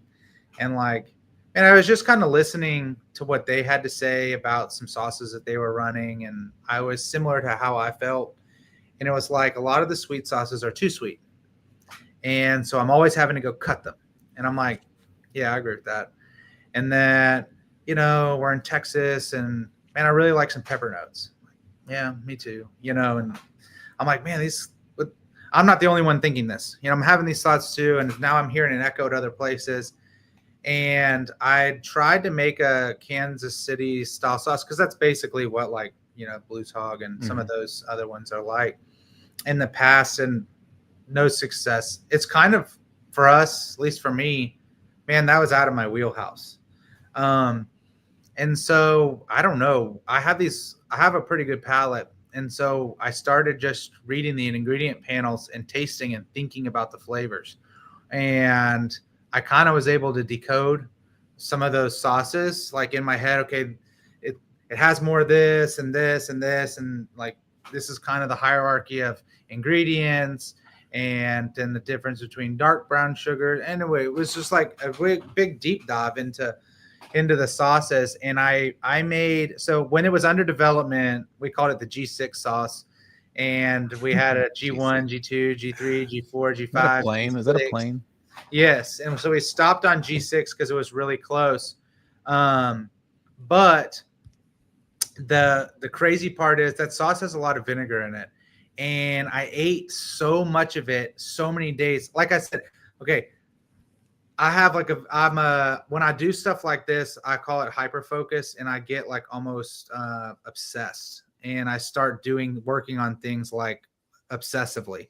And so I was making like 4 or 5 batches a day sometimes, and I just change one thing and dump it out and make it again. And I was eating so much barbecue sauce that I tore my esophagus up. What? And it was like, yeah, man, it was just like, it was crazy. So I had to stop and I couldn't taste it. I got so sick of that taste that I had to put the project down for 5 months.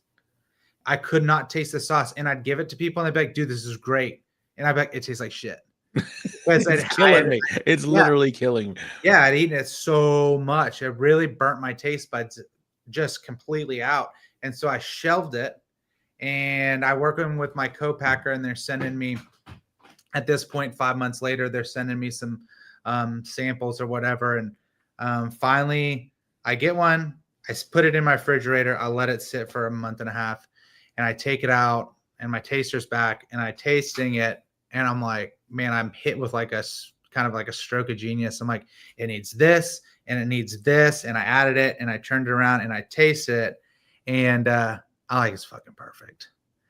And so I called them up and I told them, okay, add this, and take this away, and let's see what it tastes like. And they sent it to me. And that bottle, I mean, dude, this is like version 18 billion. And finally I took it out and I tried it on some stuff, and it was exactly how I wanted it. And I don't know if anybody out there's like been in the sauce and seasoning game, but sauce especially, it's really hard. It's really easy to get it kind of close. And so many people, and I felt like I've done this before, where I stopped just short of getting it perfect because it's pretty good. And I felt like with this sauce, I felt like it was perfect to where I wanted it. Are you saying you kind of like, that's almost there, what I'm thinking, and let's run it? Yeah. That's good enough, Yeah. And so the first time I ever used it in a comp was at Houston on my ribs, and I finaled, and I'm like, hell yeah. And so then we put it on chicken we put it on our pork shoulder at Memphis and May. I mean, at Hogs for the Cause. So that's 105 teams, 5th. And then we also walked in ribs. It was on that. And then we put it on our chicken wings at Memphis and May. and then third place. Third, okay. And then Louis cooked them. Vinegar sauce, and we entered it in the vinegar sauce, and it hit third place in vinegar sauce too. So, like I said, I really don't pick up vinegar though. Maybe there's a lot of vinegar in it. Well, but it's very balanced. Yeah. It's very balanced. But an old trick for Memphis and May is always just run your tomato sauce in the vinegar category, and it'll do better than. So when I think of vinegar, I think of twang, and to me, it leans way more bold than a twangy or a vinegar. There's types of vinegar that you have to put in there in quantity in order to pull some of those. Like there's no fruit, but there's almost fruitiness in that. Yeah. And there's different blend of vinegars that are in there that make it express a certain way because there's a lot of sugar and there's actually a lot of heat. So it's very well balanced, but it ate my GI system up. I was done. Well, let me tell you, we try a lot of sauces, we're competition guys. We do, anything new, we test it and we try it and see if it'll work for our program of what we're already doing. And this came over. Shout out to Louis, your boy. He's now an employee of Pinkerton's Barbecue. Well, if you want to give a comment on that. Oh, wait, I can see it right now. I don't know, it's coming through the camera or not. Oh, it is coming through the camera. That pepper. Yeah.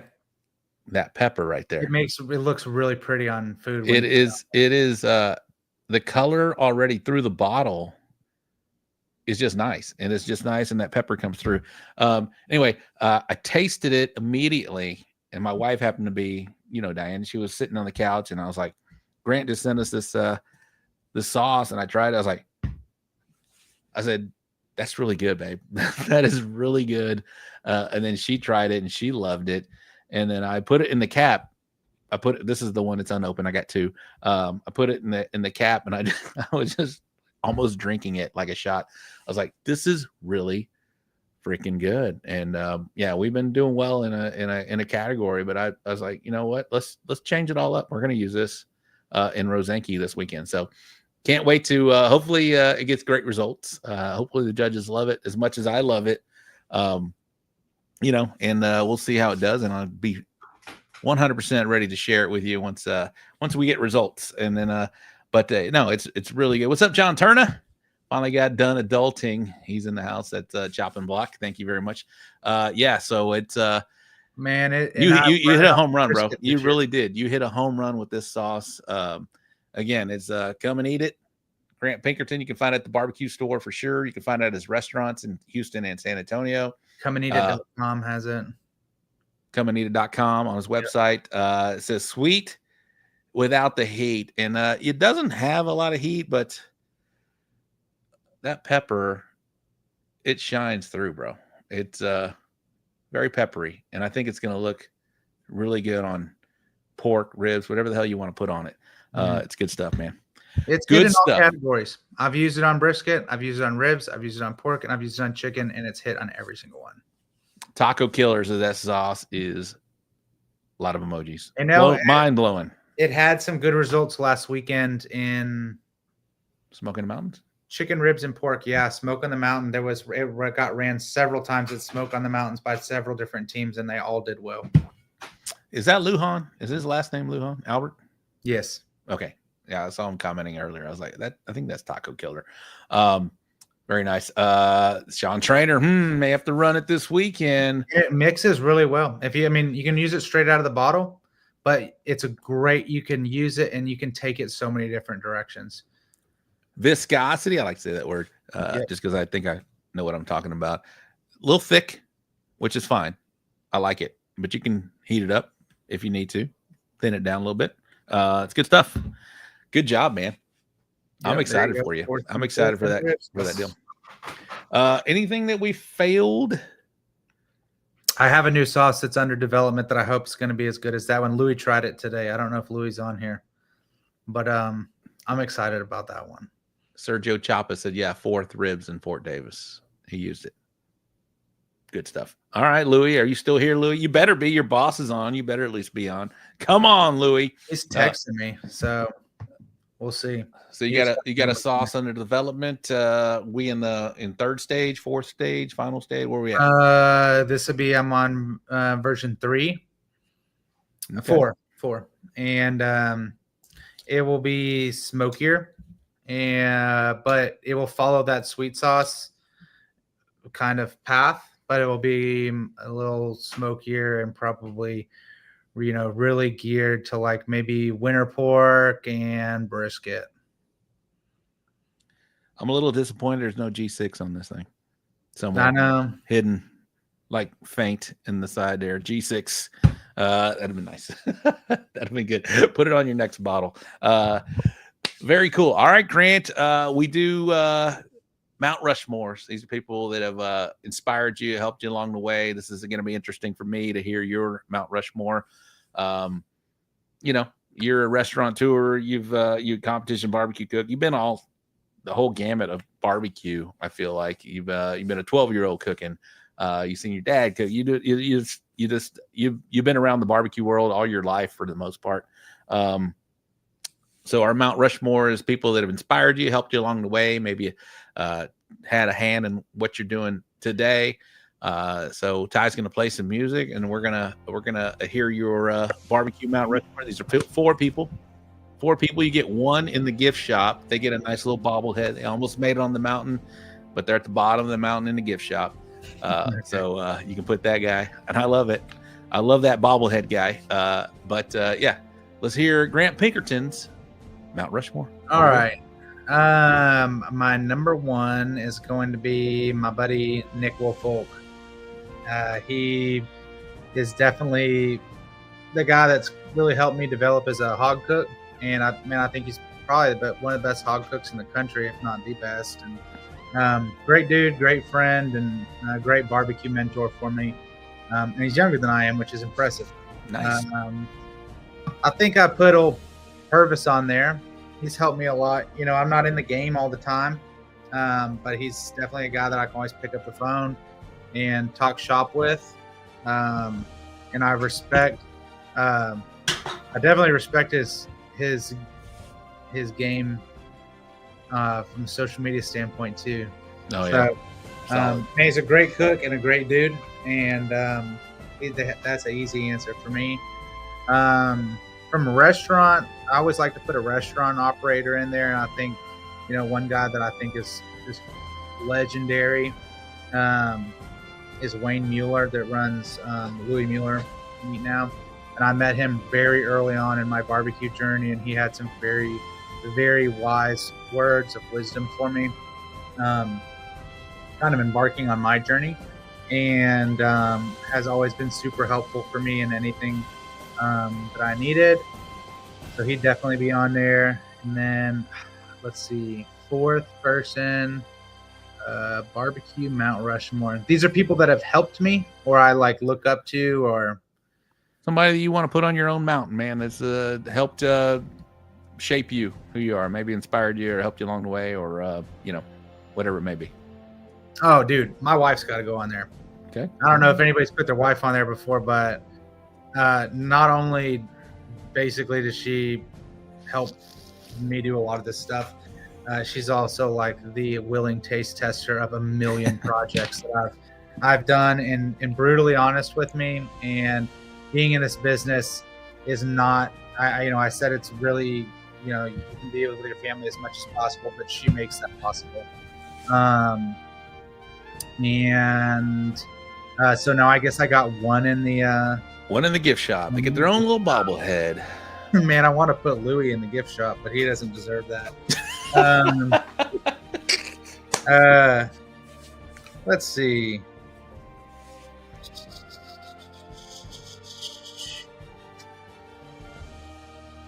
If you want to come back to that, we I'm can gonna think on that one, because we can do your barbecue homies. So we get one last thing, your barbecue homie. This is somebody that maybe you're at a contest, or you talk to all the time, or you want to set up next to when you're at a contest, or a whatever the restaurant guys do, like the tastes, what do they call festivals, whatever it may be.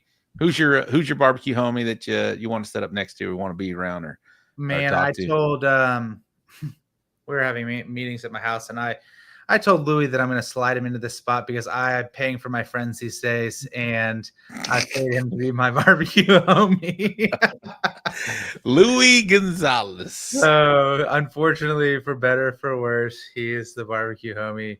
And I think I want to go back to the Mount Rushmore because you saying that made me think of something. Another guy I really respect in this is Alonzo with Gulf Coast Smoke. All right. What he has done from when he started to where he is now. Yeah. Product line and also like this YouTube channel and stuff is super impressive. He's great at YouTube. We're gonna. I think I said it. I think I've said it on the show, but he's gonna be the next the guy Malcolm, the guy that's doing so well. Yeah. I think Alonzo's gonna grow that channel. Him and his wife are a powerhouse as far as that concerned. They're great, and they're Yeah. great people too. And I think I really like people that there's no secrets and they're willing to help whoever. And he's one of those guys, and that's why I want him on there. Sarah Pinkerton, she loved you putting you on the mountain. She deserves it. Absolutely. You got Louis, and then Eddie has a gumball machine, kind of like the bobblehead. Almost your barbecue homie. Who's that? That's probably going to be Purvis. Okay. For sure. He's in the gumball machine. All right. Purvis is in the gumball machine. Love it. I love it. All right. Sean Trainer says he wants to be paid to be a barbecue. He wants to be a paid barbecue homie. Hey, we only have 2 rules of Pinkerton's barbecue. If you want to get paid, man, you need to show up and you need to give an F. And if you do There you those go. 2 things, I told this to Louis on the first day. If you do those 2 things, sky's the limit here. We love Louis on this show. He was actually one of our almost follow teams. I didn't follow up with that, but what a great dude. He's a good dude. And how's he doing for you, man? Pinkertons. And how did that come about? Awesome. Well, we cooked next to each other one time at a contest, and I met him. Seemed like a really nice guy. Tried his brisket. It was pretty good. And we kind of kept up, and he expressed interest in wanting to go to Memphis in May and be on the Memphis in May team. And so I think it was that year, the next year, he came up to Memphis in May with us and spent a week on the parking lot. Man, he worked his ass off and helped us out. And man, I got to know him really well. And he was doing the electrician thing. And then we did he's a big UT fan.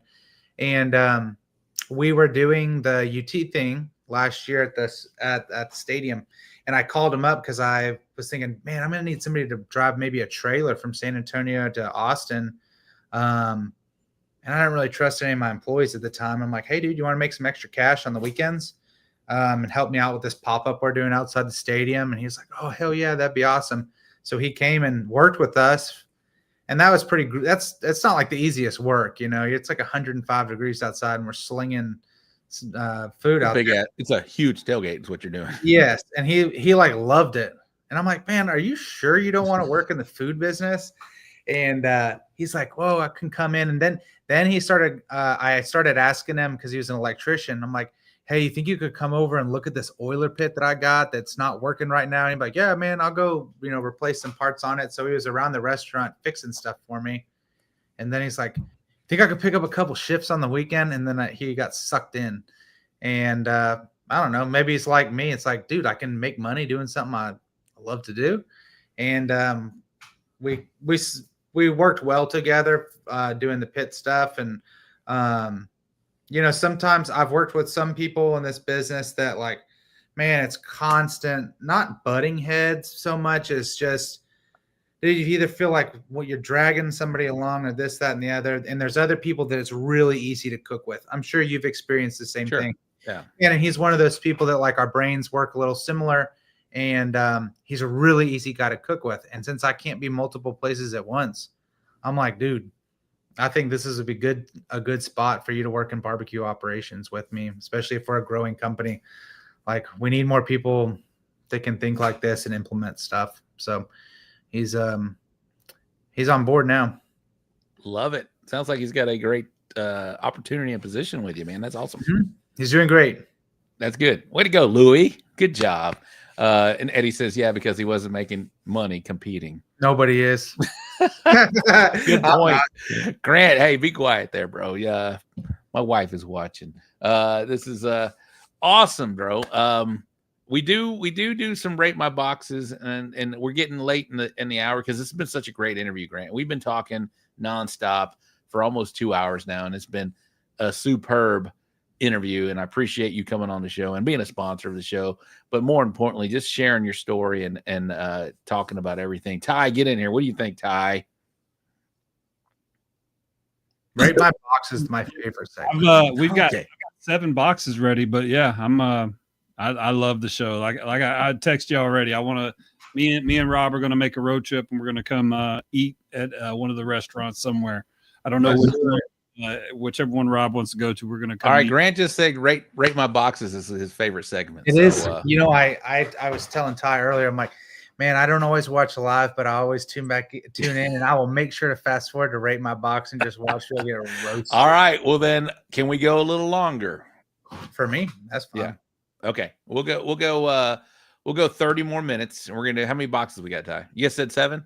Yeah, I got 7 loaded, but I have 14 that people have sent in, so we can run 10. through them. We'll do 10 boxes. Pick Okay. your best 10, and I'd love to see Grant's mind thinking on some of these appearance scores.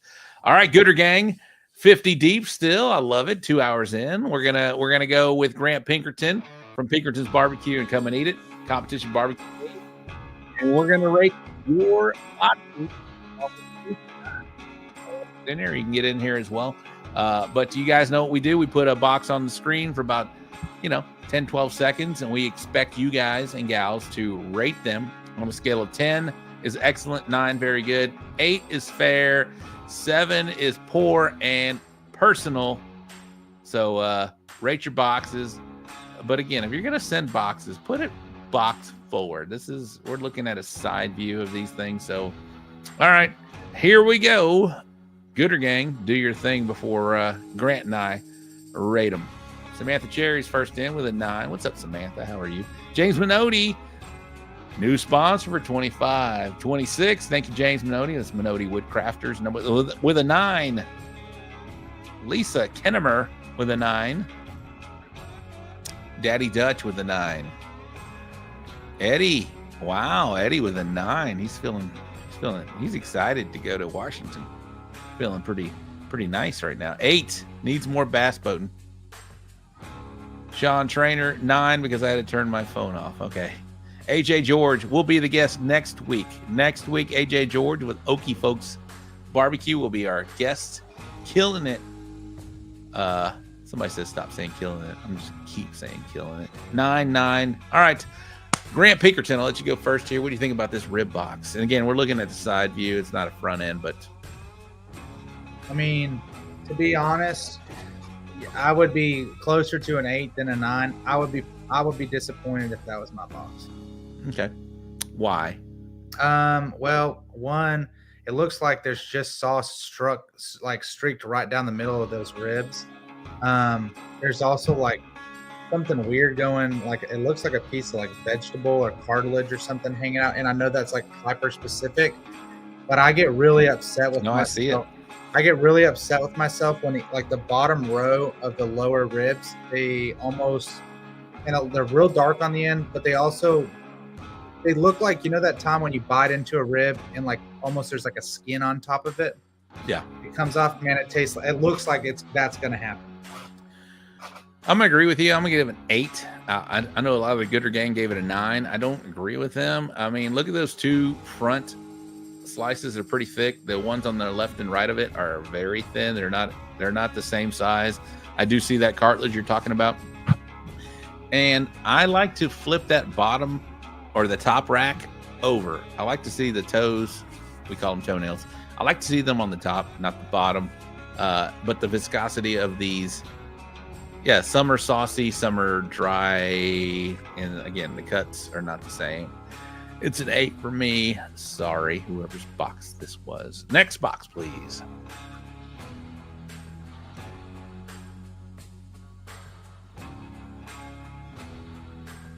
How big was this box? Dude, I know. It's an old school IPCA chicken box. This looks like I'm going with Eddie Morales style since Judd. What's up, Shane? Since Judd's been hammering me lately, but then again, I'm not a cook. Yeah, you are. You are a cook, bro. Viscosity. I like it. Can I keep saying that, Renee? My bad. All right, 8 on this one, James Minotti. 9, Samantha. Yeah, that's a big ass box, or some little ass slices. I can't tell. It's tight. Let's go, Gooder Gang. Let's go. Put the scores in. Lisa with an 8. If you give it an 8 or lower, please put a little comment as to why, please. That's all we ask. James, Lisa, Daddy Dutch. There he is. 8, Twisted D. Dark, and it looks like TQ. Okay. What's up, Brendan? Yoakum? 8, Firebox 9.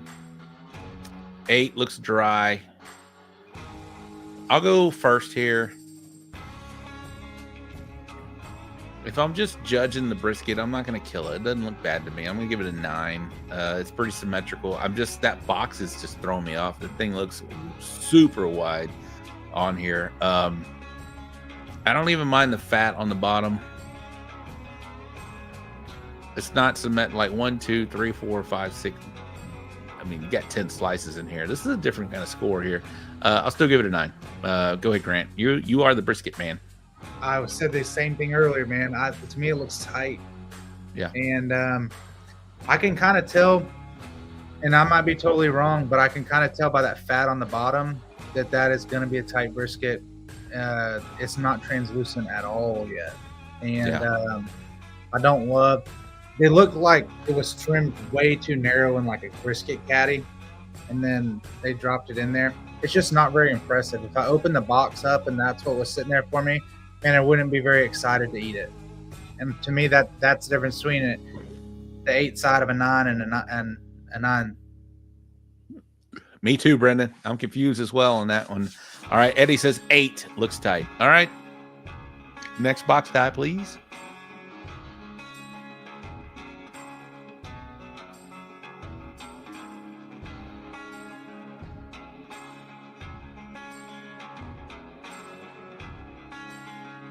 All right, Gooder Gang, do your thing.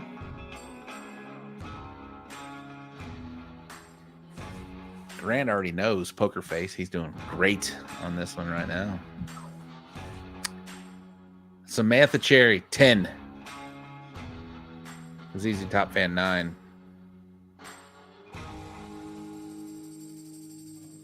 Two hours in, Grant, you still got 50 people, bro. You're doing amazing, bro. This has been, like I said, it's been inspiring, very educational. We got to hear your story as far as how you started, why you're doing competition barbecue. It's been a great one. 9, 10, Dakota. 9, Lisa. 9, Brisky Business. What's up, Brisky Business? We do the show each and every Wednesday, 8 o'clock. Anderson, same thing. 9 for the half chicken. 9.5. You cannot give half scores here. Brendan, 9. Smoking and Toasting, 10, but 7 on foil. I do want to mention that. 9, James Minotti. 9, skin pulled back on the leg. Don't hate it, though. It's fine. I like that. It just tells me it's done, in my opinion. I'll go last on this one. Grant, go for it. I'd hit it with a 10. What do you like about it? Man, it just looks appealing to me. And a lot of that for me is, man, when I pop the box open, to me it's not super smudged. Does it look like a super pretty bird?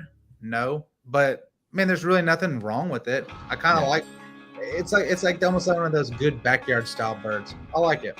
I would be interested to eat. I'll go with you. I do like the bird. I like they put breast forward. Somebody mentioned the pull back on the leg. That just tells me it's done. It looks good.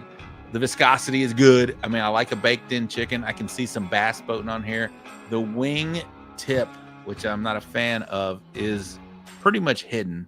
It's not covering the breast. It's right in that little seam of the definition between the thigh and the breast. It looks good.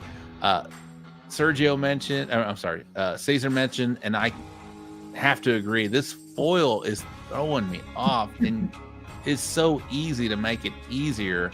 If you just put your foil in there and put another box on top, it's gonna flatten it out. It's gonna be there. But this is drawing my eyes away from this beautiful bird. I'm still gonna give it a 10, but fix your foil game, please. I think that's probably one of those birds too that in the right light looks even better. Yeah, I agree with you.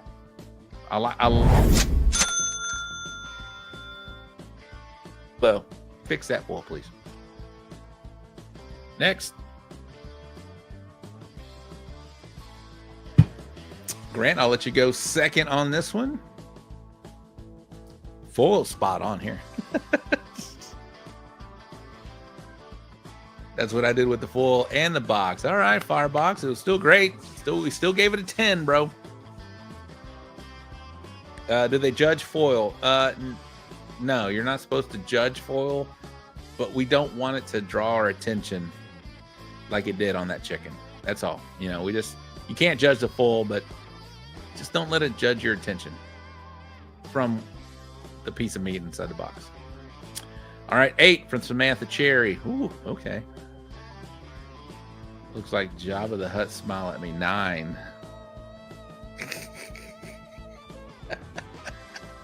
I actually see it. I see it, Shane. 9, 10 looks delicious. 9, Taco Killer. 10 Twisted D. 10, that first is ballsy. Yeah. A lot of 9s and 10s. A little too saucy for me. I'll go first. Like I said, full is spot on. Doesn't draw it. The cuts are perfect, left to right. Yeah. Somebody says that first cut is ballsy. I'm a fat guy on my brisket here. I'm not going to kill it too bad. But as far as competition barbecue is concerned, that is a little too risky for me. I'm going to have to score it a 9 only because I would like you to trim that off a little more than that, just so you're not killed by somebody that does not like fat. So we're trying to help cooks here. I'm going to give it a 9, almost a 10. What do you think, Grant? It's a 9 for me. I think it's a sauce a little heavy. And I'm fine au jus and saucing the brisket, but it's just a little goopy. And then, man, that's a lot of fat to hang off. Yeah, I agree. That's somebody says ballsy. I've done it before like that, but man, the slice was banging. And I don't mind it, but cut half of that off. I mean, that's that little white stuff on the bottom. Yeah, the whole white. Yeah.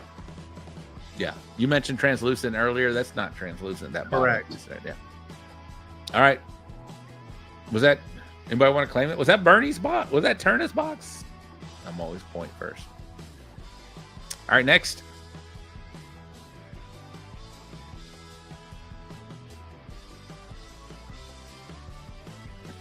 All right, this might be a non-sanctioned box here. Has to be, because if it were a CBA or an IBC, I think they would not accept it. AJ George says 10, but now all I see is Java. I do too. I saw Java smiling at me as well. Damn it, Shane. All right, next. Here we go. Chicken box. 9 from Lisa. Grant, you'll go first. I'll go second. I do pride myself in some chicken. 8, Samantha. Why Samantha? 7, Eddie. Why, Eddie? Probably because of the wingtip. Is it because of the wingtip, Eddie? Bro, you got 55 still, bro. I'm good. Clean your lens. Yeah, I agree with that. Somebody said that. That girl thick. 9 from South Texas Blaze. Firebox 9. Nicho 9. Go ahead, Grant.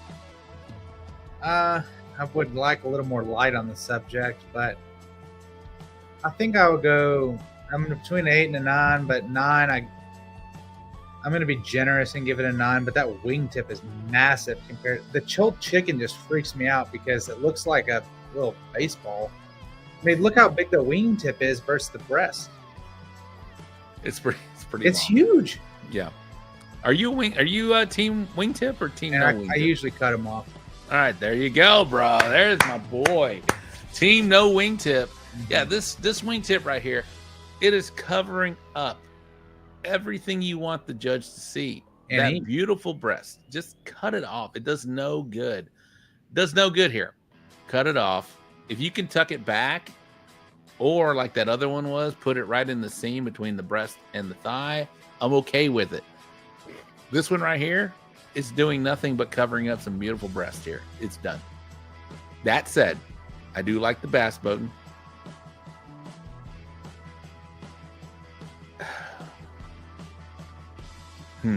I'm between an 8 and a 9, and I'll be generous like Grant was. I'll give it a 9. I think the color under the right lighting is going to be real nice. Yeah, cut that wingtip off, please. All right, next. What's it like? 8 needs more bass boating. I thought the bass boat was good. All right, here's a pork box. First pork box of the day. Grant, I'll let you go last on this one because my man does some pork. All right, here we go. Let's go, Gooder Gang. Do your thing here. We got a pork box, finally. 6. I do want to pick your brain on this one, Grant. All right, 9, Samantha. A ZZ Top fan with a 9. Eddie's going to murder this box. Taco Killer, 9.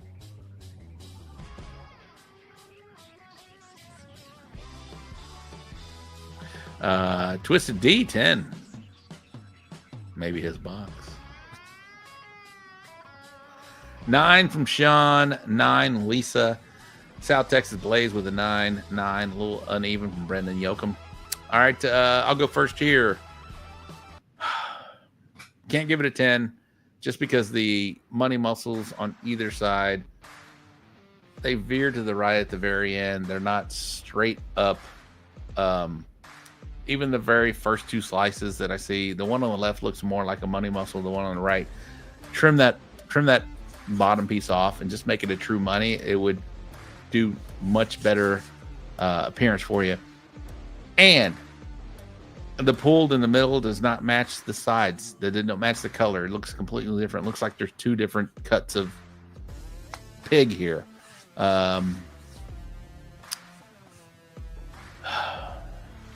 8 for me. Go ahead, Grant. 8. To me, I'm sure this box probably tasted fine. Yeah, I'm sure. The way that the center, the pulled pork looks, is very unappealing to me. Yeah. It looks kind of like pulled pork that's been sitting in, like warmed up in a microwave. It just, the color's off. It's kind of all scattered about. It's not super inviting to me. And then the other thing is, man, I really like my money muscle to have a little bit of bark on it. And it's got to be shingled in straight. Yeah. It's like, it's almost there, but just a few things to take it from an 8 to a 10. But when you open a pork box, man, you need to go, wow. At least for me. What do you like to put in a pork box in like CBA? I run all money muscle and I present it 3 ways. Okay, nice. But you're doing all monies. Yep. Well, yeah, basically. I always put chopped on the bottom of mine too. Okay, nice. All right. Let's go. Renee Sanchez, 3rd place. We said we said that it probably tastes great. Mm-hmm. We're just trying to help appearance scores. That's all. The other thing is, for me, this year, I found that my most beautiful boxes didn't do very good with the judges on appearance. And then ones that I felt rushed and sent in, man, they seem to resonate with the judges more. So this might to a normal judge off the street, man, it looks pretty approachable. Yeah. Look at you talking logical sense here. All right, next box, please.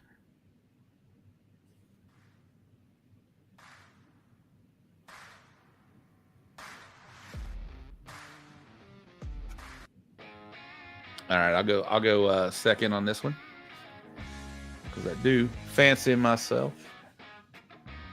as a bird boy. I need a shirt that says bird boy. What you think, Grant? want to give it a 10, but I keep looking at. Oh, no. I was just thinking, what do you think of Bird Boy?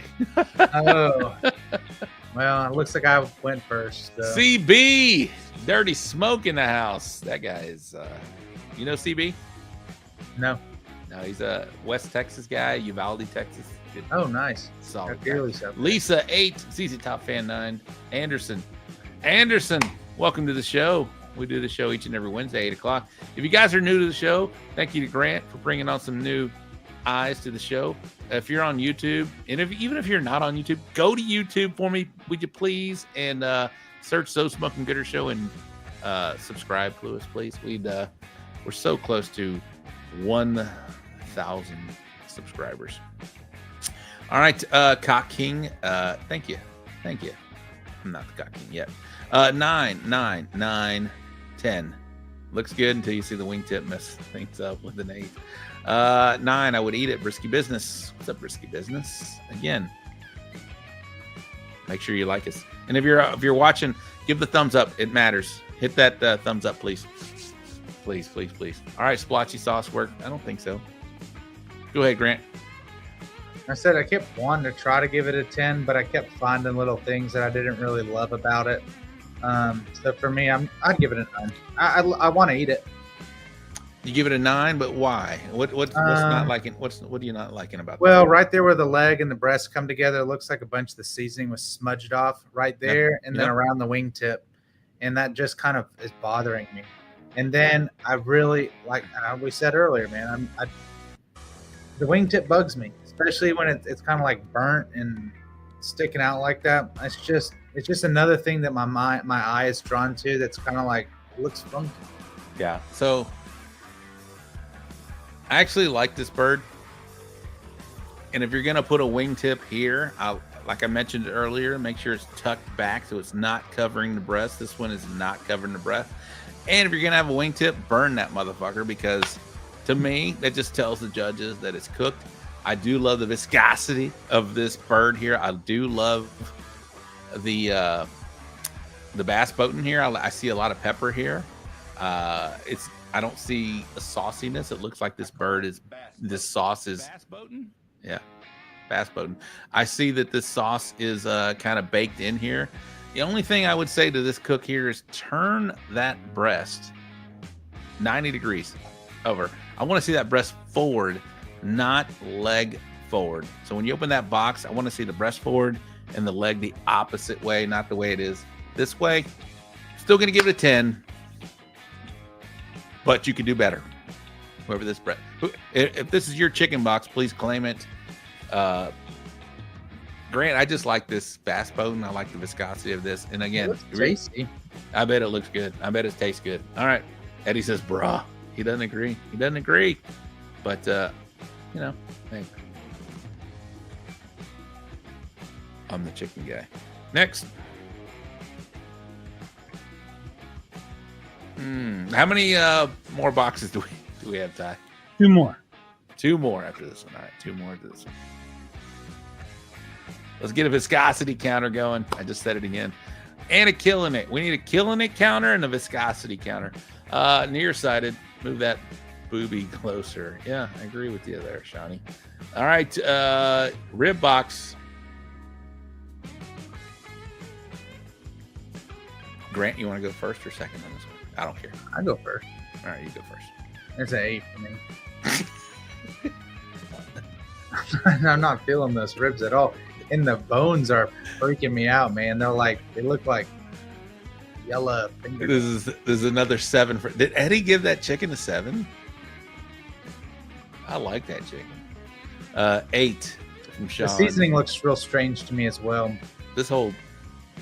Like it's washed in certain areas, like the rib wrap was kind of bold. Some of the seasoning. I don't understand, Samantha. I don't understand you sometimes, because she's hard on some, but she gave this a 10.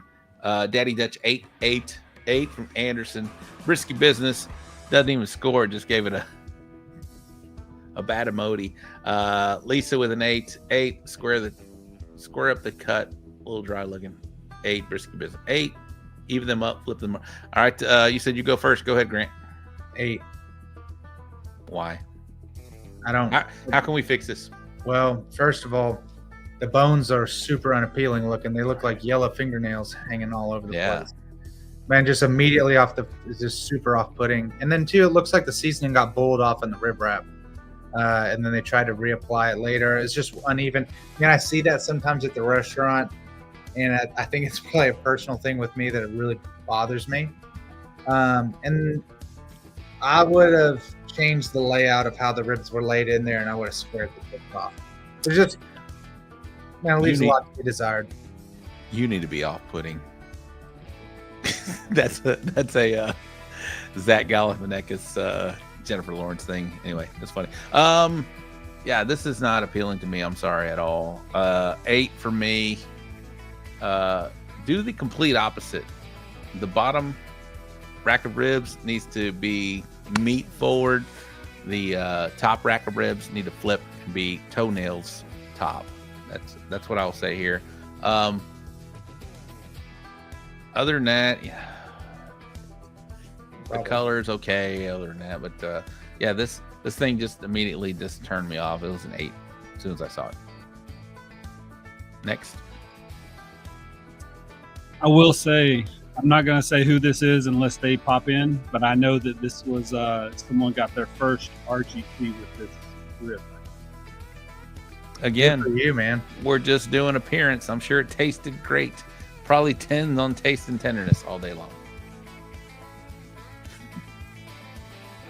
Ooh, okay. KCBS box. Grant, I'll let you go last on this one.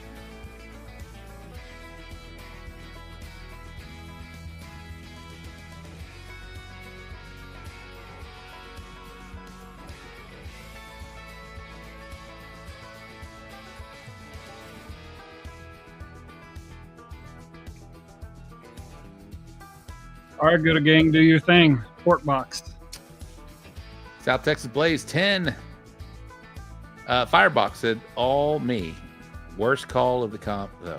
Okay, bro. I mean, again, you RGC'd, so I'm sure it would. I'm sure it tastes good. Taco Killer 9, 10 with the free salad. 10 CB, 10 Samantha. KCBS 9 from Brisky Business. 9 James Minotti, Twisted D 9. Where's Little Twisty? Where's Little Twisty at? ZZ Top Fan 10. Trim those monies a little more, but still a 10. 10 Lisa 9. AJ George 10. Again, he'll be our guest next week on the show. Okie Folks Barbecue out of Oklahoma. All right, I'll go first here.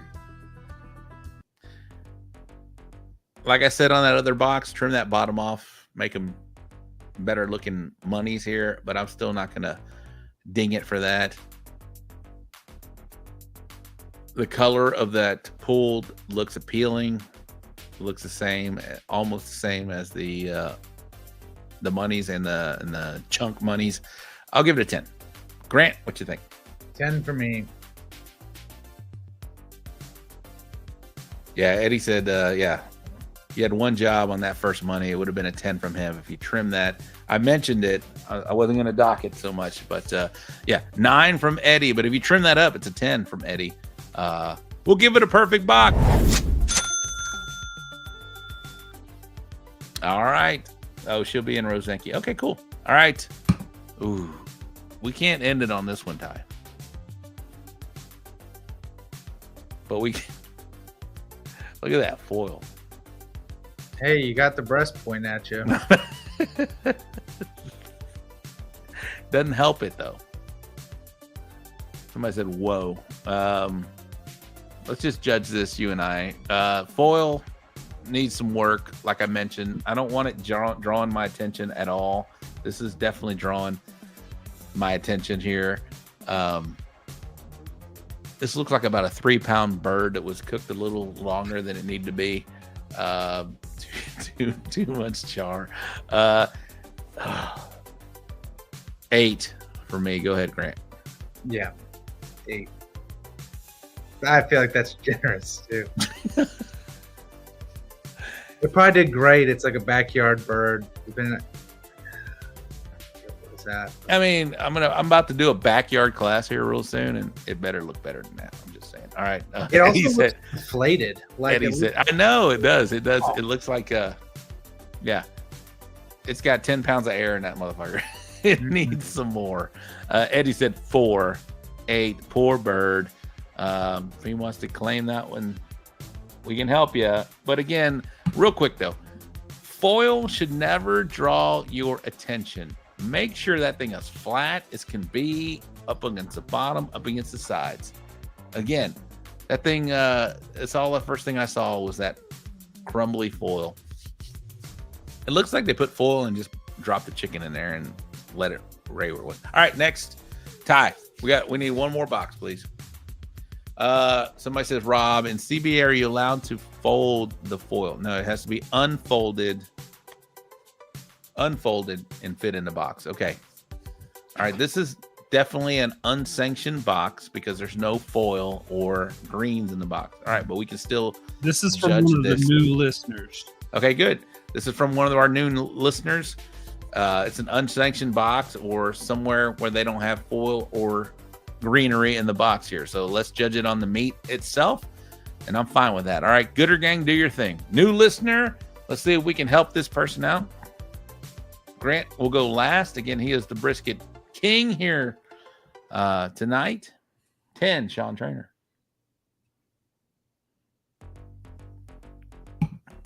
Let's go, Gooder Gang. Let's help this cook out. 10, Anderson. 10, Taco Killer. We don't need to help this guy out, apparently. It's good. Hi, new listener. Eddie could have been on the show.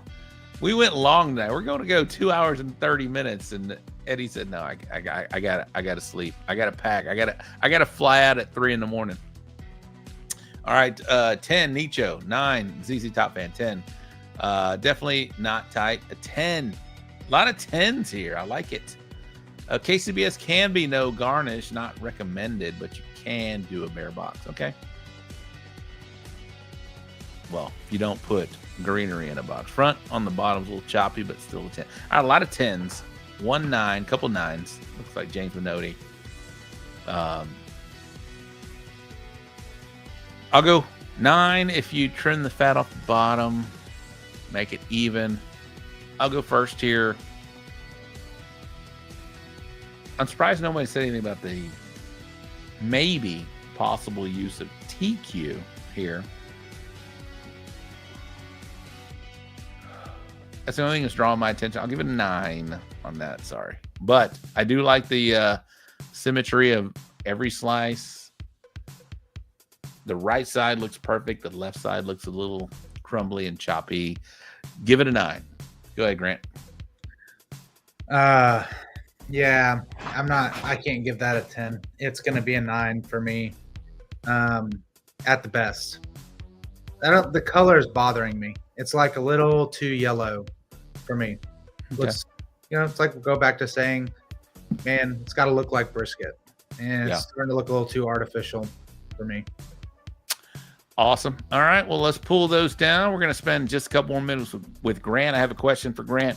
You mentioned somebody gave you some great advice. What's the best piece of advice you've had, Grant? Ever? That's tough. Barbecue or ever, whatever it may be.